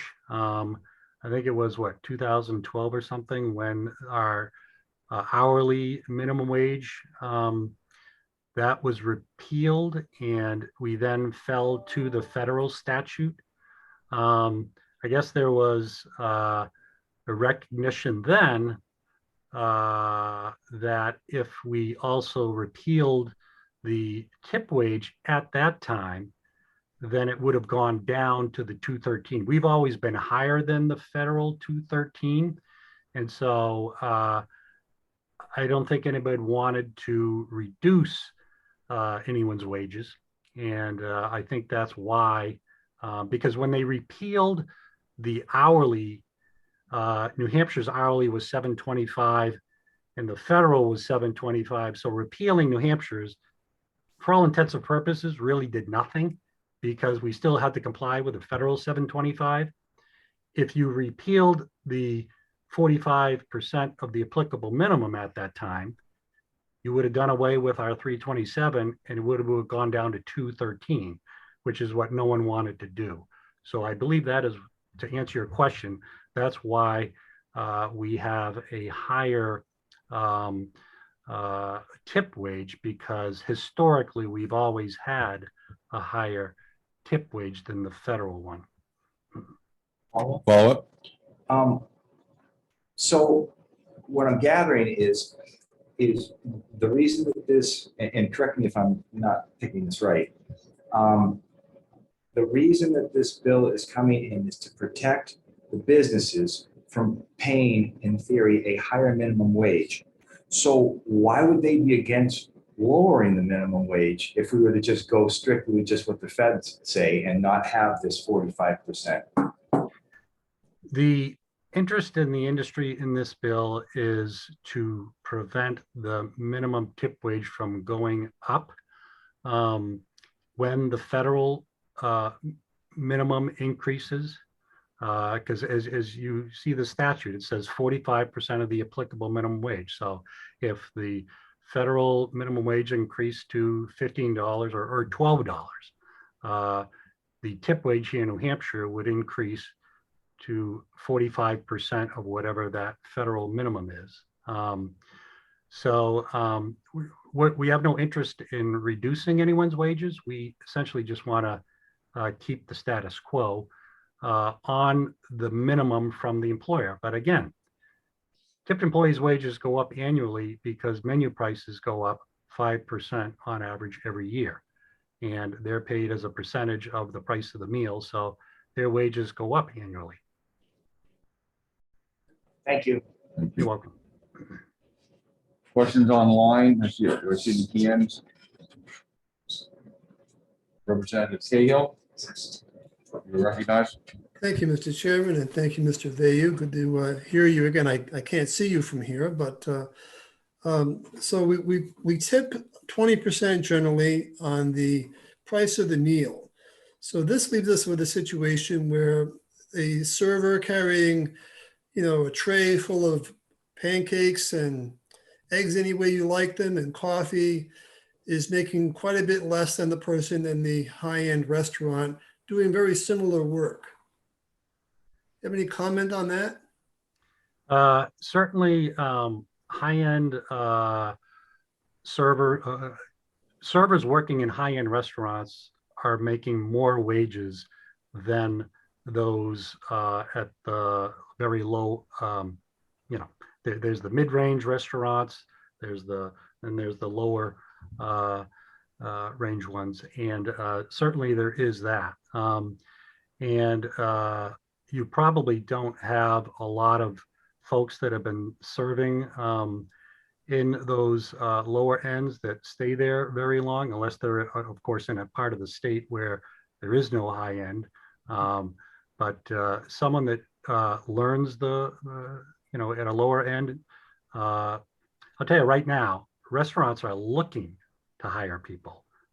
So if you're not happy with the wages you're making someplace and you want to go make higher wages, there are plenty of employers that will hire you, both at high end, mid range. So there are options out there currently. I mean, this labor shortage isn't just for the restaurant industry. I think you hear it statewide, healthcare, childcare. I mean, there just are not enough workers out there. So there currently are plenty of options. So if you're a tipped employee at a restaurant, you're not satisfied with the wages you're getting, there are a number of options out there to move.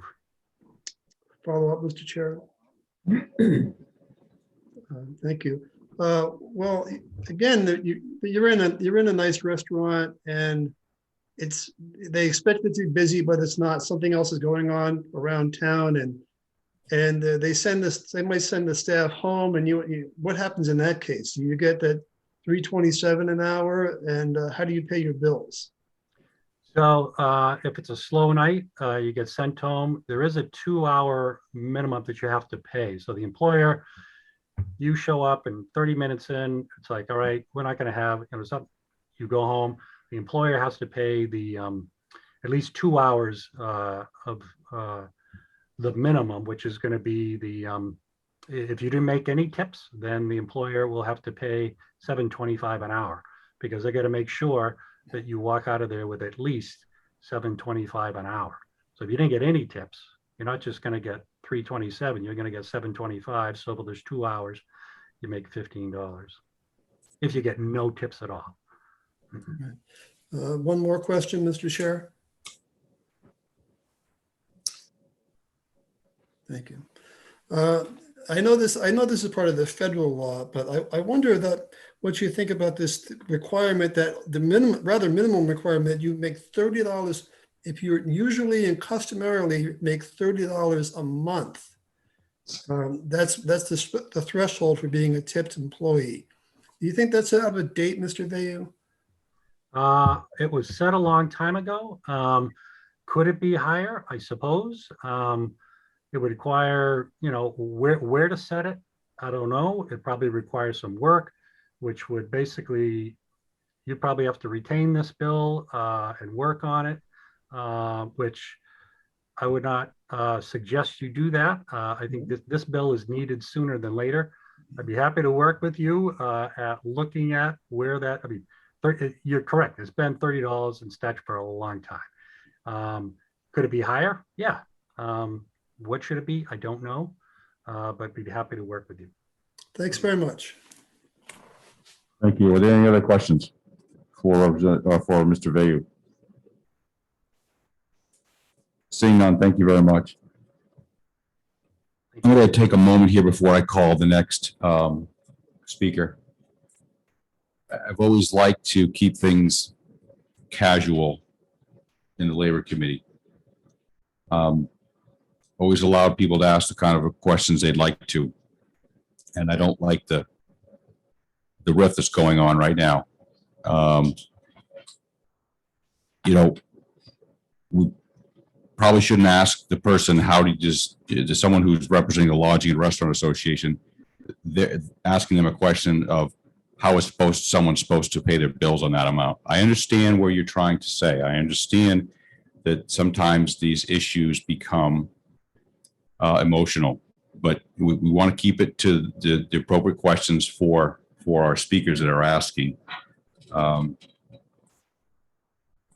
I think everybody knows what I mean. I'm not going to get into any details. The whole question about would you believe has always been kind of a joke that we all use when someone asks a question that really isn't a question, that's making a statement. And then we all say, would you believe, and kind of laugh and chuckle at it. And we try to move on to the next business. That came from, there was a parliamentary presentation put on by. Could I speak? Yeah. Well, no, just where that comes from, Mr. Chair, that is used on the House floor during debates, and it's appropriate there. But it is not appropriate in the hearings. So again, I want to give everyone a lot of latitude and ask the questions they want.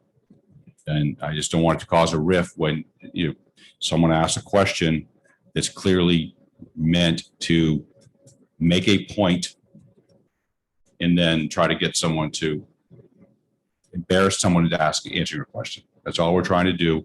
The goal of the executive session, all of us, is to learn from our speakers. So, but I wanted to get back to kind of the way we were. Since I brought up two people's name, this is very odd. I'm just going to keep going for a couple minutes before we get back, because Representative Addison, Representative Cahill, since I did mention some things there, I'm going to let you guys just respond, okay? And then we'll get back to our hearing. So thank you for giving me a little bit of latitude here. Representative Addison. Thank you, Mr. Chairman. And I want to clarify, like, the point of the would you believe question is not to embarrass lawmakers like other representatives or Senator Bradley. The purpose of it is when folks come before this committee and they say things like, oh, increasing the minimum wage will increase technology in the workplace and it will lose jobs and all this. And I have an example of a study from the Economic Policy Institute or Cornell that disagrees with that. It would be great in the moment to have sort of present them with that information and give them an opportunity to rebut that.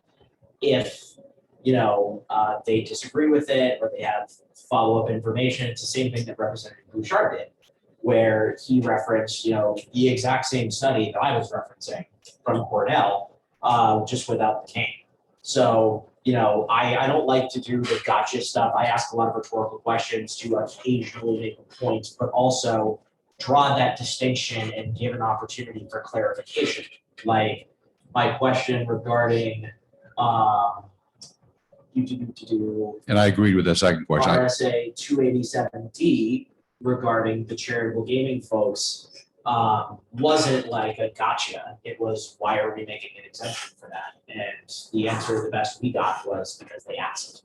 I'm okay with someone saying, I have another study that says X, Y, and Z. And could you tell me what your study is so I can compare the two? I just don't want to monologue it. So like Understood. trying to put it into a question. Understood. Representative Cahill. Thank you, Mr. Chair. Yeah, Mr. Vayu and I have known each other for a couple of years now, and the question I asked was really no disrespect to him or the restaurant industry. It was merely that, we're told that the tipped workers make so much, the average is this, but there are times when they don't, and that's really what I was trying to get across. No embarrassment or disrespect intended. All right, excellent. Thank you for allowing me to deviate for a second. I always want to keep things copacetic here, even when we disagree. So thank you very much. Let's go through as best we can. The next up is Mr. Rick Newman from the New Hampshire Charitable Gaming Operations. Mr. Newman, are you here?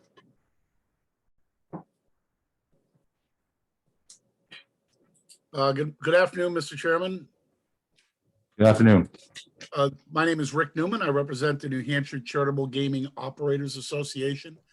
I am here in support of this legislation, and I will be brief, but I can jump into answering a couple of questions that have been asked regarding secondary game operators. First, I will, just so you know, secondary game operator licensees in the charity gaming business are essentially dealers. So these are the people that would be dealing cards at a blackjack table or a poker table or operating a roulette wheel or a crap table.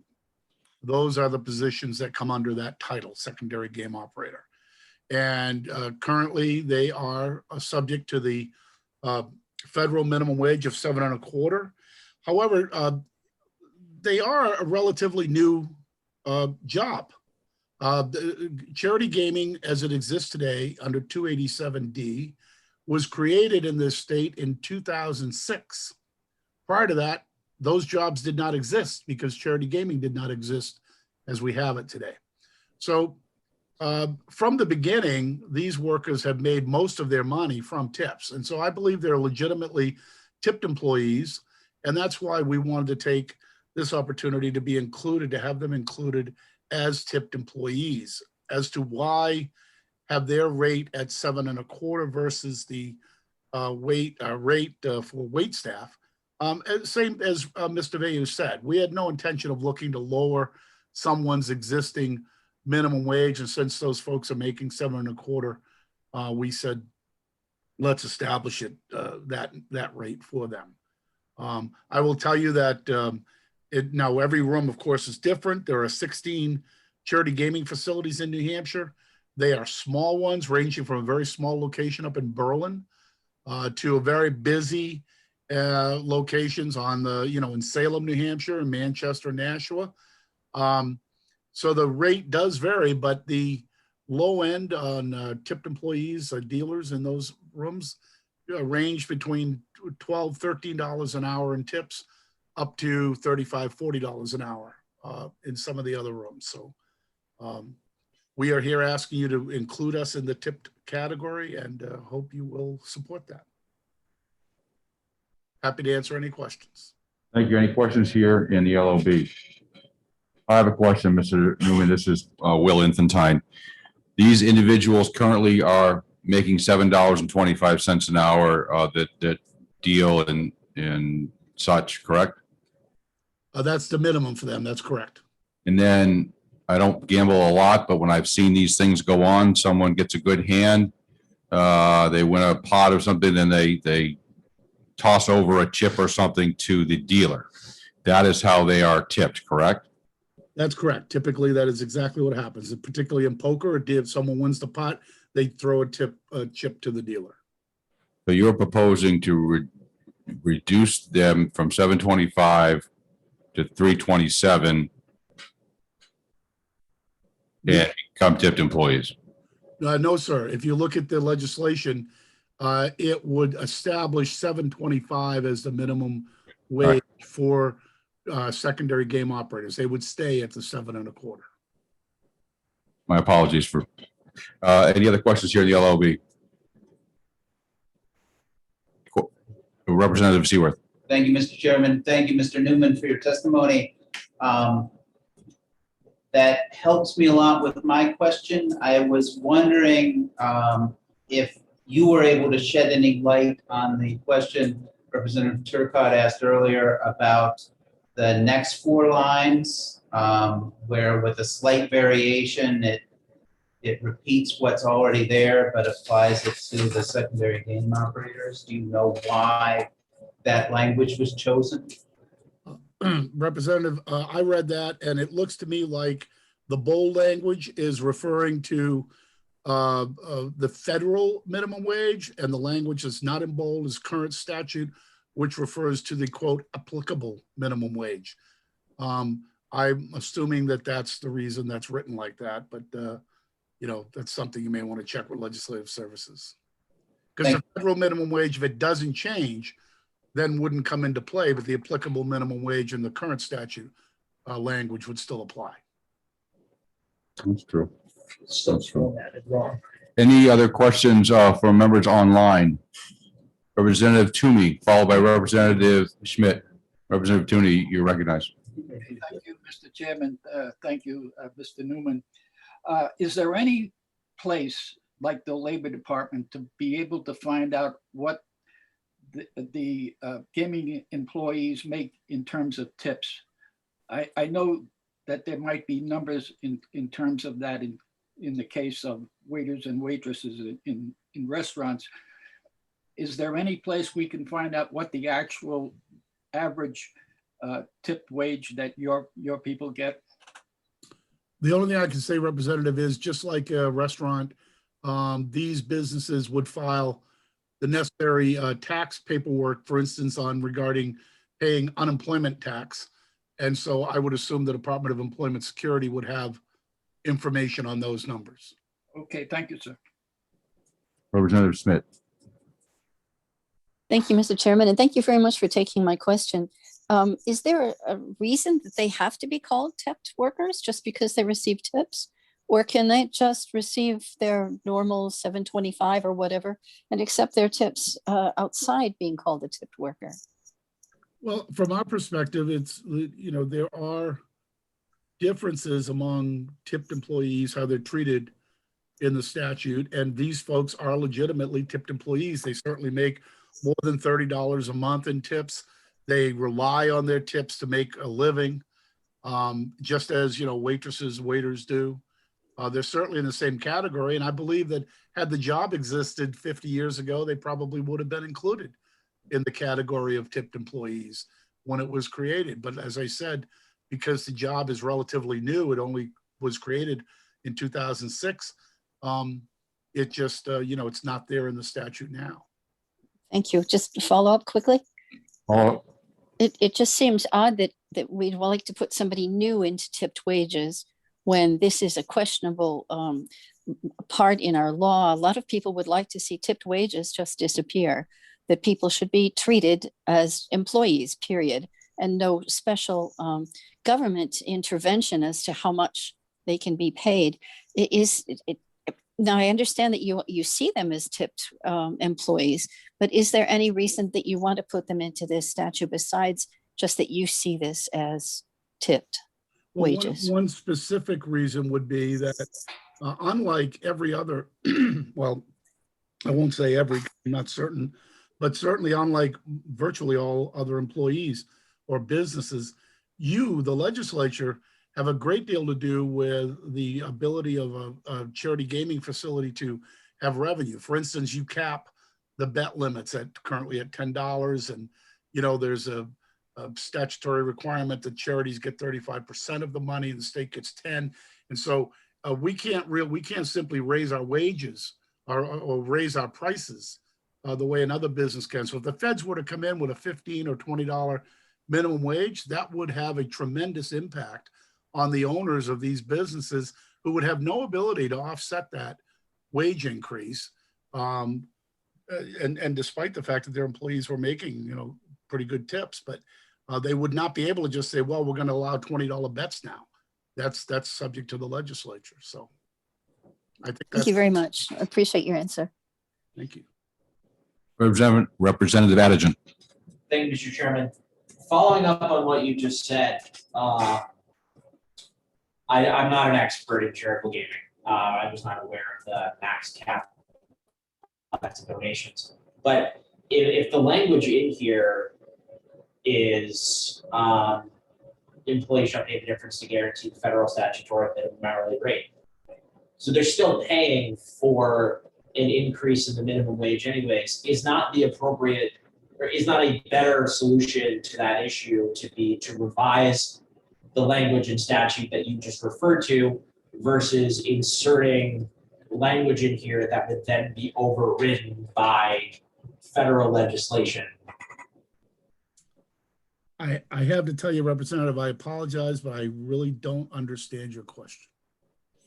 Go ahead. I know where you're getting with. Just try again. My point is, like, if you're talking about the if you're talking about the restrictions placed on institutions that operate charitable gaming, and we have to insert this language in the bill to make it better for those people, would not a better solution be to just amend those restrictions and possibly allow the charitable gaming folks to make a little bit more money versus inserting language in the bill that would then just be overridden by federal legislation anyways, were it to happen?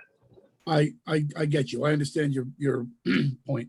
And I would say to you that we would certainly support increasing the bet limits at the charitable gaming locations, but that's not the bill in front of us. And we just feel if assuming that that's going to remain in place as it is today, that this bill helps us protect our businesses. Any other questions here in the LOB? Any other questions online? Seeing none, thank you, Mr. Newman. Thank you, Mr. Chairman. I'm sorry. Representative Toomey. Oh, I thought I had just Representative. See, I'm not getting the. Why aren't I getting that?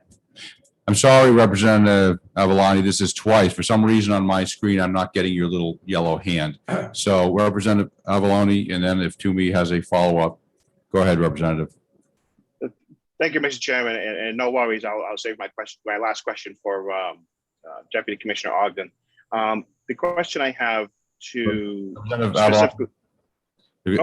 I will ask you a question because I'm sorry to say that I received a text message from Representative from Rudy Ogden. He had to go to another meeting. He will not be able to address us. He did give me something to read, but I just wanted you to know that. So go ahead. Oh, the gentleman from the gaming industry, I don't know if he can answer this question or not, but if your dealers are paid minimum wage, how or why or how do they get to claim their tips over and above the minimum wage? And is there an ability to do that? Claim their tips? They would do it just the way any other tipped employee does. I mean, a dealer reports their tips. In most cases, because the dealers receive their tips directly, they report their tips to the employer. The employer, as Mr. Vayu said, then is subject to paying the FICA tax and unemployment tax on those tipped wages, just like they would any other wages. So that's how the tips are claimed and reported. Thank you. And a follow-up, Mr. Chairman? Follow up. Would going to a tip wage, which would allow the employer to withhold those wages through their paycheck and then pay the applicable taxes. Because that's how the IRS looks at tipped employees, is if it's below the minimum wage, as $3.27, you would at least have to make it to minimum wage. Does your employees now have the ability to claim their tips even though they paid that $7.25 an hour? That's the original question that just acts differently. Yes, so the employer currently, again, that's the minimum. Some dealers make more than $7.25, but yes, the employer would withhold taxes from the $7.25, and they would also withhold, in most cases, the $7.25 would allow them enough so that if an employee, let's say, reported X dollars in tips, the employer calculates the tax due on that X and also withholds that from the paycheck of the employee, and it's paid to the appropriate federal or state agency. Thank you. Thank you, Mr. Chairman. Thank you for the question. Did Representative Toomey have a follow-up question? No, I forgot to take my hand down, but I do have a request, a simple request. If people in the committee room ask a question or speak, could they state their name? Because it's hard for us to tell who is talking. Thank you. You're welcome. We'll do that. Representative Sullivan. I just want to make a suggestion to the chair. If you put your computer on gallery view, you'll be able to see the names. Thank you. Do we have any other questions here in the hello, being none online? Thank you, Mr. Newman. Thank you, Mr. Chairman. I have, I believe, 3 more people to speak. So for the individuals that are waiting for our 2 o'clock hearing, which are now 15 minutes behind, Senate Bill 123, the one person I have, Senator Sue Prentice, we will be with you as soon as we can, Senator. Christina, has Representative Kaplan joined us at all, or joined us? I do not see him. Okay. Next individual, Dr. Gail Kinney. Are you with us?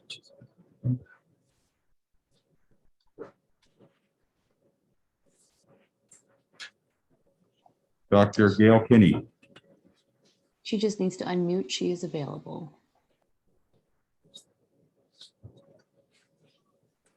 Okay, sorry about the delay there. Mr. Chairman and members of the committee, I thank you for the opportunity to testify this afternoon. For the record, my name is Gail Kinney. I'm a pastor with the Meriden Congregational Church, and I also represent the economic justice team of the New Hampshire United Church of Christ, which is the largest Protestant denomination in the state. I'm testifying on behalf of a number of voices of faith in New Hampshire in opposition to Senate Bill 137. And I strongly urge this committee to find this particular bill inexpedient to legislate.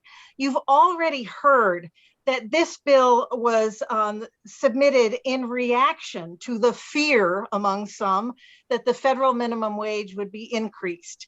And the number that's been bandied about for months now in discussing this is $15 an hour. And many people, including legislators, have talked about this as that somehow the wage would go up to $15 an hour tomorrow or next week, and this was imminent and it was going to happen immediately. And the reality is, if this is a reaction to the federal Raise the Wage Act, which is the current bill, which is now before the US Senate, it talks about a gradual increase in the minimum wage that doesn't hit $15 an hour until 2025. So this myth that all of a sudden restaurant owners and employers of tipped workers are going to see that has the potential to see $15 an hour tomorrow is simply a myth.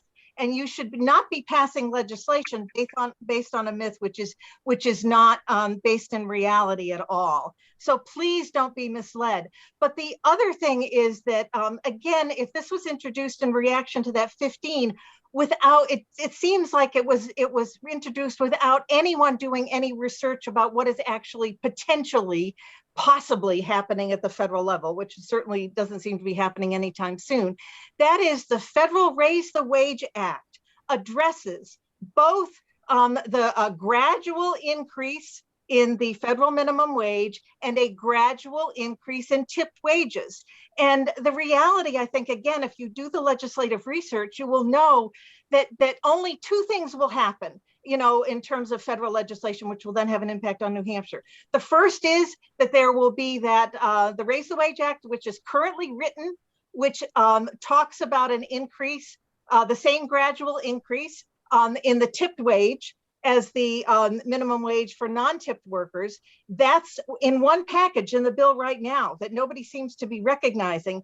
And the other thing is that it's possible that legislation will be introduced that does away with a tipped wage and then goes to the concept of one fair wage for all workers, and then without addressing tips. I think that the possibility of that happening, personally, I'd love to see it happen, but I think the possibility of that happening is very minimal.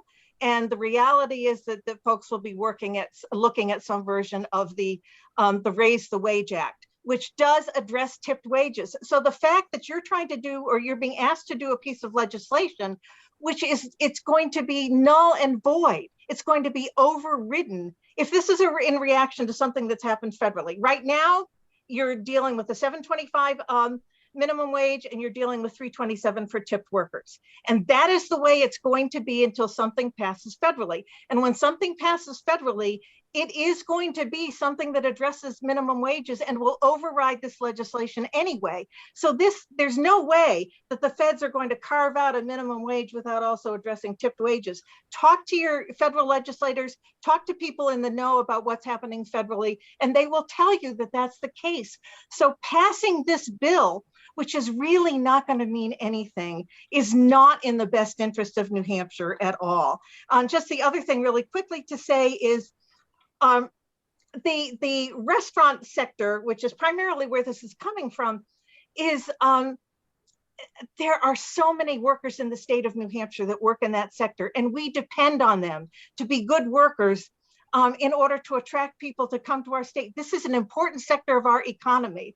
And to say to them that we are going to, in statute, freeze your wages no matter what, the way they are today, no matter what increases there are in the cost of living or anything else, what is that saying to those workers? It just strikes me as a wage freeze put into statute is telling those workers that you are losing. I think Senator Bradley talked about winners and losers. I think putting this in statute would say, we consider you to be losers.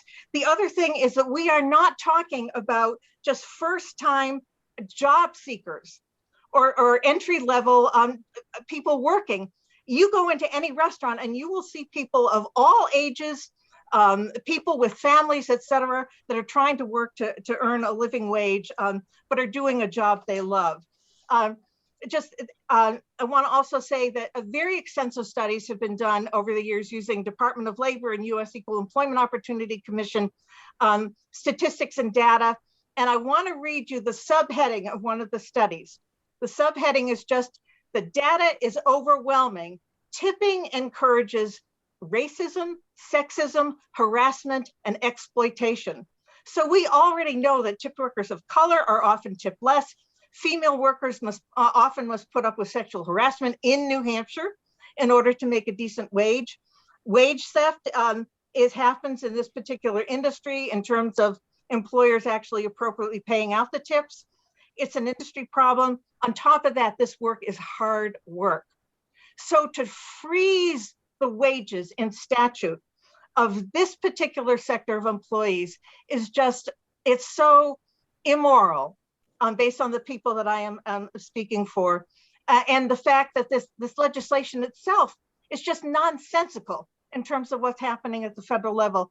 I encourage you just to put this bill aside and to not spend your valuable time dealing with it anymore. I also just want to pose a question.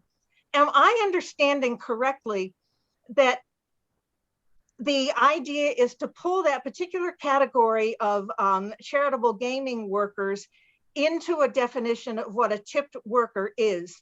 So And so that their wages, their overall wages will be frozen at $7.25 an hour, even if the minimum wage goes up. So what the federal Raise the Wage Act says that the next progression, I think, is going to be $9.50 an hour, is what that particular piece of legislation talks about. So is what this bill doing then, saying that those particular workers will not be eligible for the $9.50 an hour if that becomes the federal minimum wage, because this legislature has frozen their wages at $7.25, their base wage? So it's just a question I have, because I'm not quite understanding what you're being told about that. But in any event, you've heard me say that this is unnecessary legislation, and I implore you to just set it aside and vote inexpedient to legislate. Thank you for your testimony. Are there any questions for the presenter in the LOB? Representative Sullivan. Thank you, Mr. Chairman. Thank you for taking my question.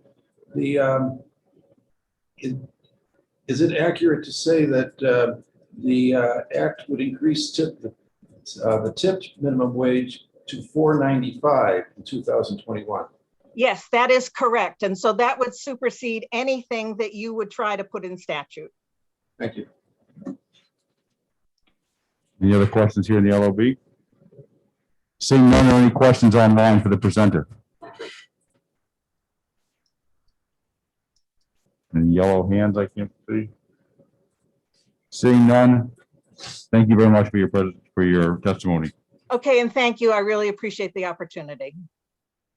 The next up is Asma El-Huni from the Rights and Democracy Group. Are you with us? I do not see her. ASMA is the first name, El-Huni is the last name. Yes, I don't see her on the call. Okay, do we have a lobbyist by the name of Curtis Berry with us? Yes, I'll bring him right up. Thank you. Good afternoon. Good afternoon. You're recognized to speak. Thank you, Mr. Chair. And members of the committee, good afternoon. I'm Curtis Barry, here on behalf of the Cigar Association of New Hampshire, which is a coalition of 10 locations, retail shops in New Hampshire that sell premium cigars, 5 of which have a cigar bar license.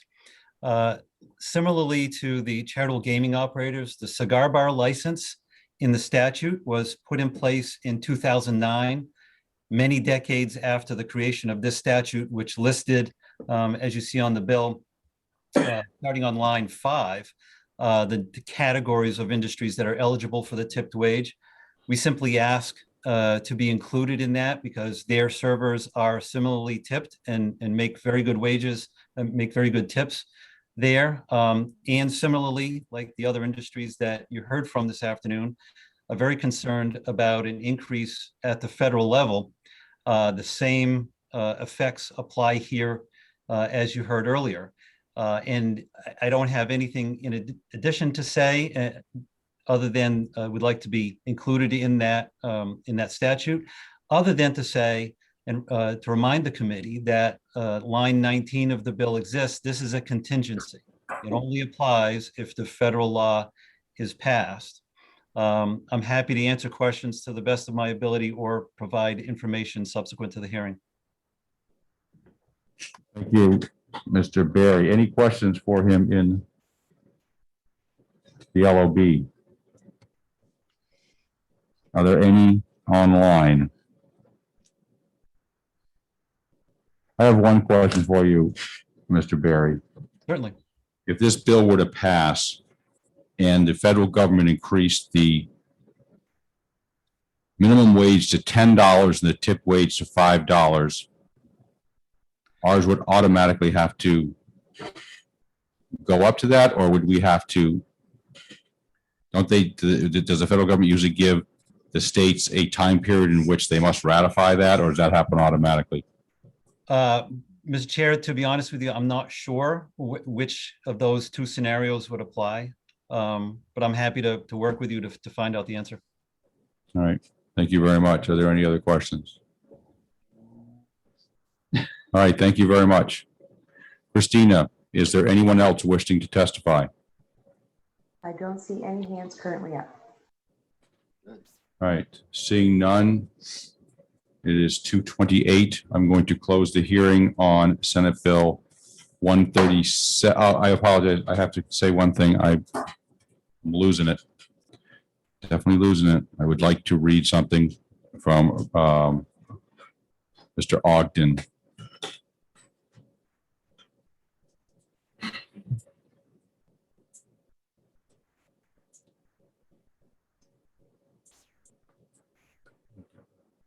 I'm just going to find whether he emailed me or.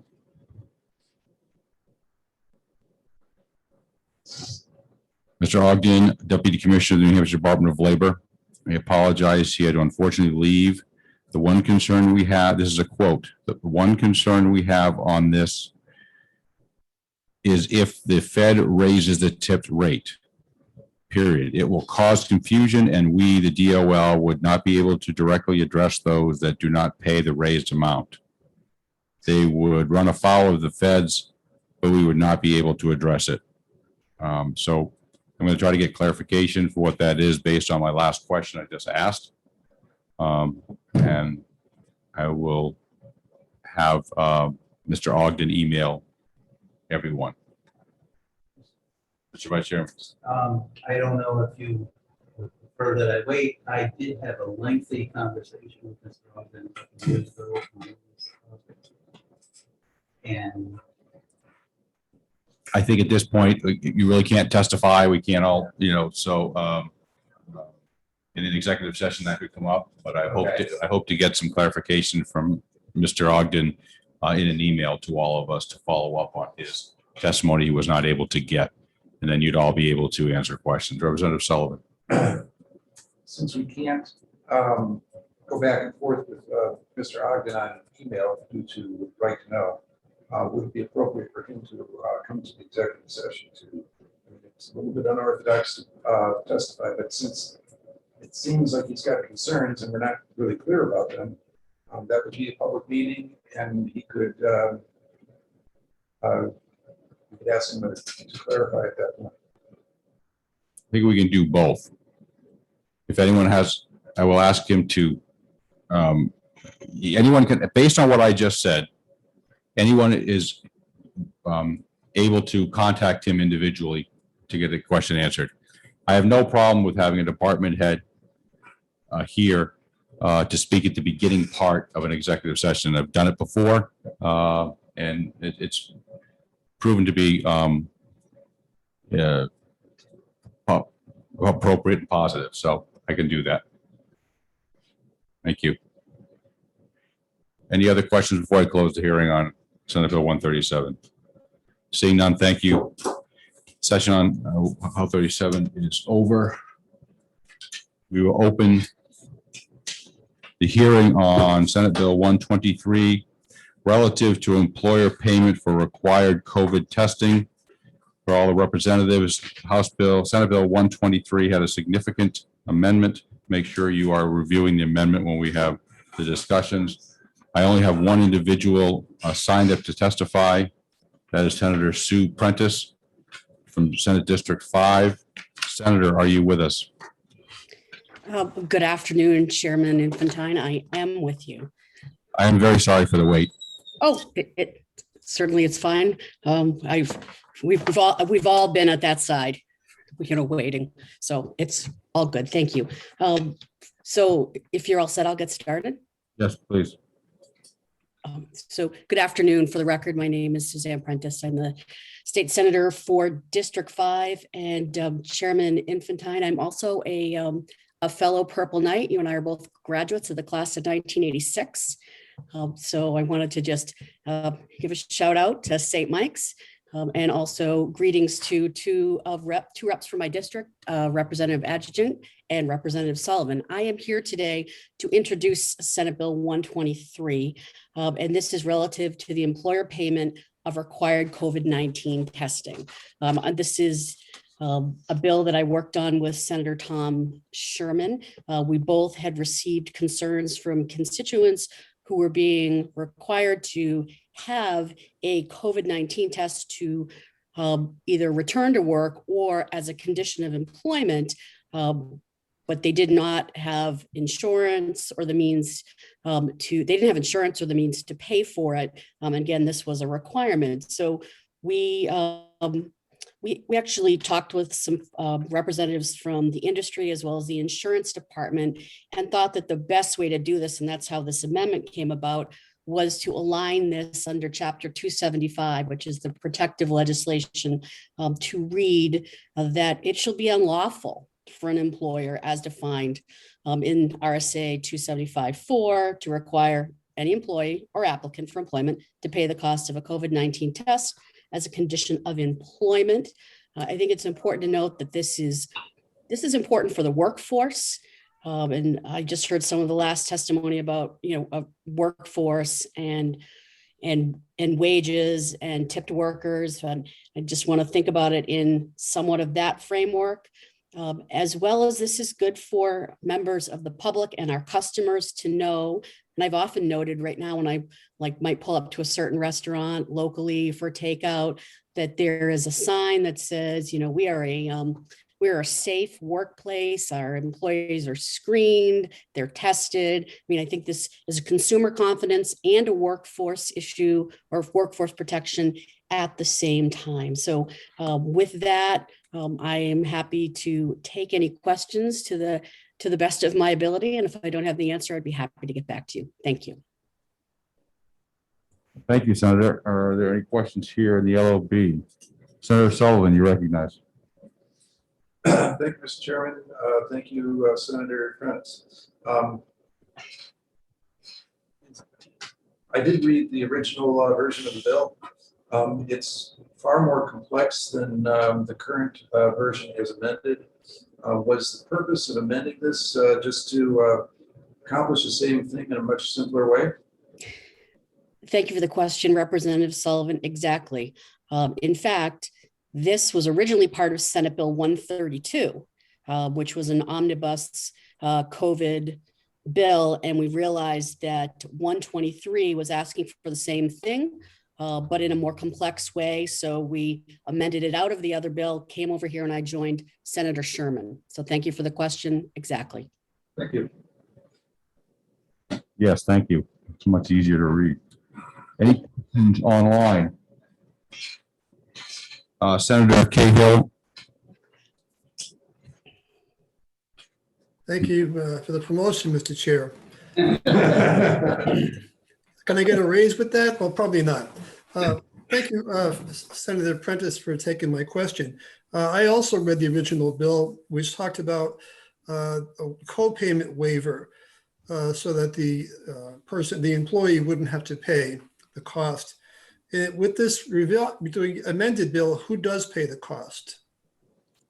Who does pay the cost? Well, it would be the employer that would pay the cost of this. And I'd like to point out that in the current statute under 275, and again, thank you for your question, that there is a similar provision, and so it's 275-3, which makes it unlawful for an employer, again, as defined in 275-4, to require an employer and applicant for employment to pay the cost of a medical examination or the cost of furnishing any records required by the employer as a condition of employment. So it would be a cost to the employer if they are requiring this, again, for their safe workplace, and it is consistent with language in another part of the statute.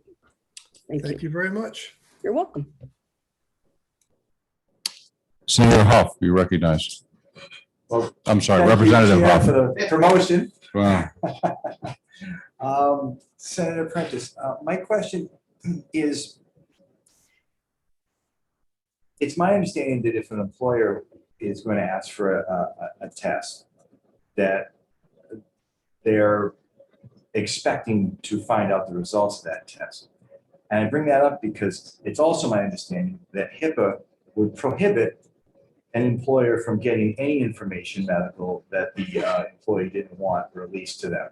So if they theoretically are never going to get the answer to the question that they're making them do, what is the purpose of having this bill?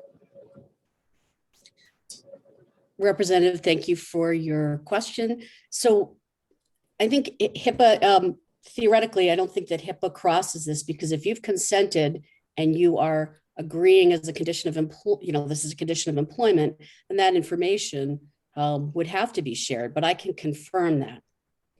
Thank you. Do I see any other questions for the senator? In the LOB? I do not. Any online? We do not. Thank you very much, Senator. We appreciate your, the last minute. Representative Cahill. You're on mute, Michael. Avalani is also on there, Mr. Yeah, Chairman. Representative Avalani has his hand up. You know, I did what I was told to by Representative Sullivan. I did gallery, and I still don't see the pretty little yellow hands. It's right in the upper left-hand corner. So I apologize again, Representative Avalani. You're recognized to speak. No problem, Mr. Chairman. Thank you very much, Senator, for taking my question. If an employee, as an employer, if an employee has an outside event, let's just say for COVID-19, their family members come home, then they're infected or however it is, and they have to get tested. If an employer asks for the results of that test, would they be required to pay for that test? Because, you know, technically they couldn't come back to work without it, with the executive orders and the guidance that we have right now. So thank you, Representative Avalani, for your question. I think a train went by in the middle of that. Yes, there's a train track right near his restaurant, unfortunately.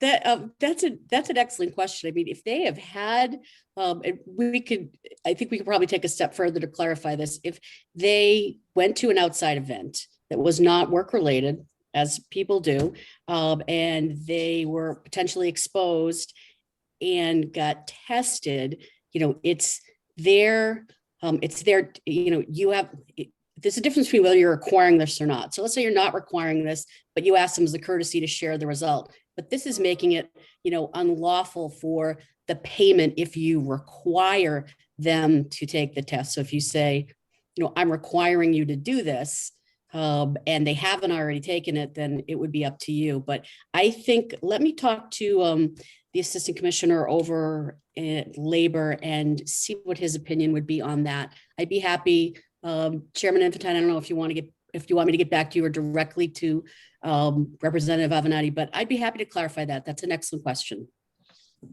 Yeah, Senator, if you wouldn't mind just sending it to me, please, and I will pass it to the committee. Yep, I'd be happy to. Great question. Thank you. Thank you. Any follow-up, Representative? I just want to know if the train was on time. It was actually a little bit early. I was hoping to get on and have it go by. It usually goes by around 3. But no, thank you, Mr. Chairman. That question was the only one that I had. Thank you. And thank you, Senator. You are so welcome. Any other questions online? Seeing none, any in the LOB? Seeing none, thank you, Senator. You're welcome. And thank you very much, Representative Infantine. This was definitely worth the wait, and I'll get back in touch with you. Okay. Thank you. I'm embarrassed to say, my fellow classmate, I didn't realize it was a senator. I apologize for not knowing that, Senator. Christina, do we have any other people waiting to testify online? Currently, there's no one with a hand up.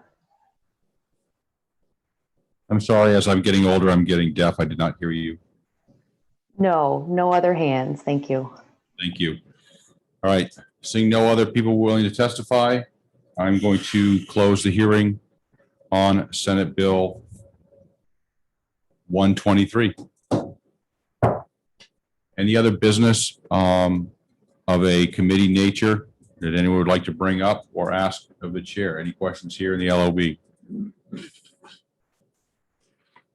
Any questions, Representative Bouchard? You're on mute, Don. I just wanted to be called Senator Bouchard. Okay.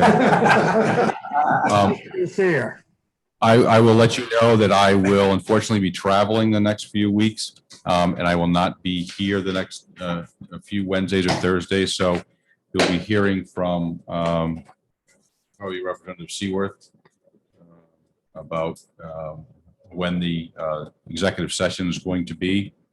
Initially, I was hoping to do it next week, being that we're still waiting to hear from Senator Prentice on a few things and Rudy Ogden. I'm going to suggest that we do that the following week, and I'll coordinate to see if I can either be here or not with the Vice Chairman. Representative Addison. Thank you, Mr. Chairman. Just in the interest of scheduling, I would ask we try to avoid May 9th as best as possible, and a second COVID vaccination.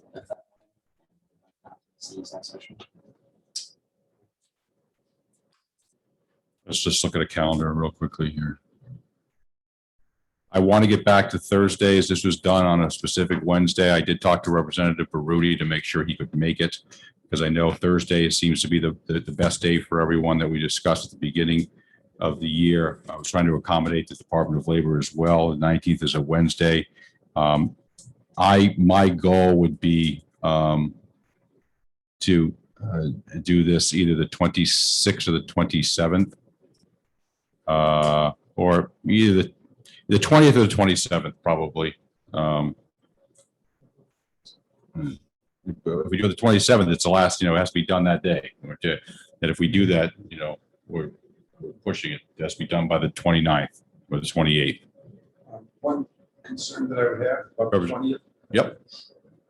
Say this, but my wife was really sick the day after her second shot, and Representative Edgerton, he wakes up that morning not really able to move.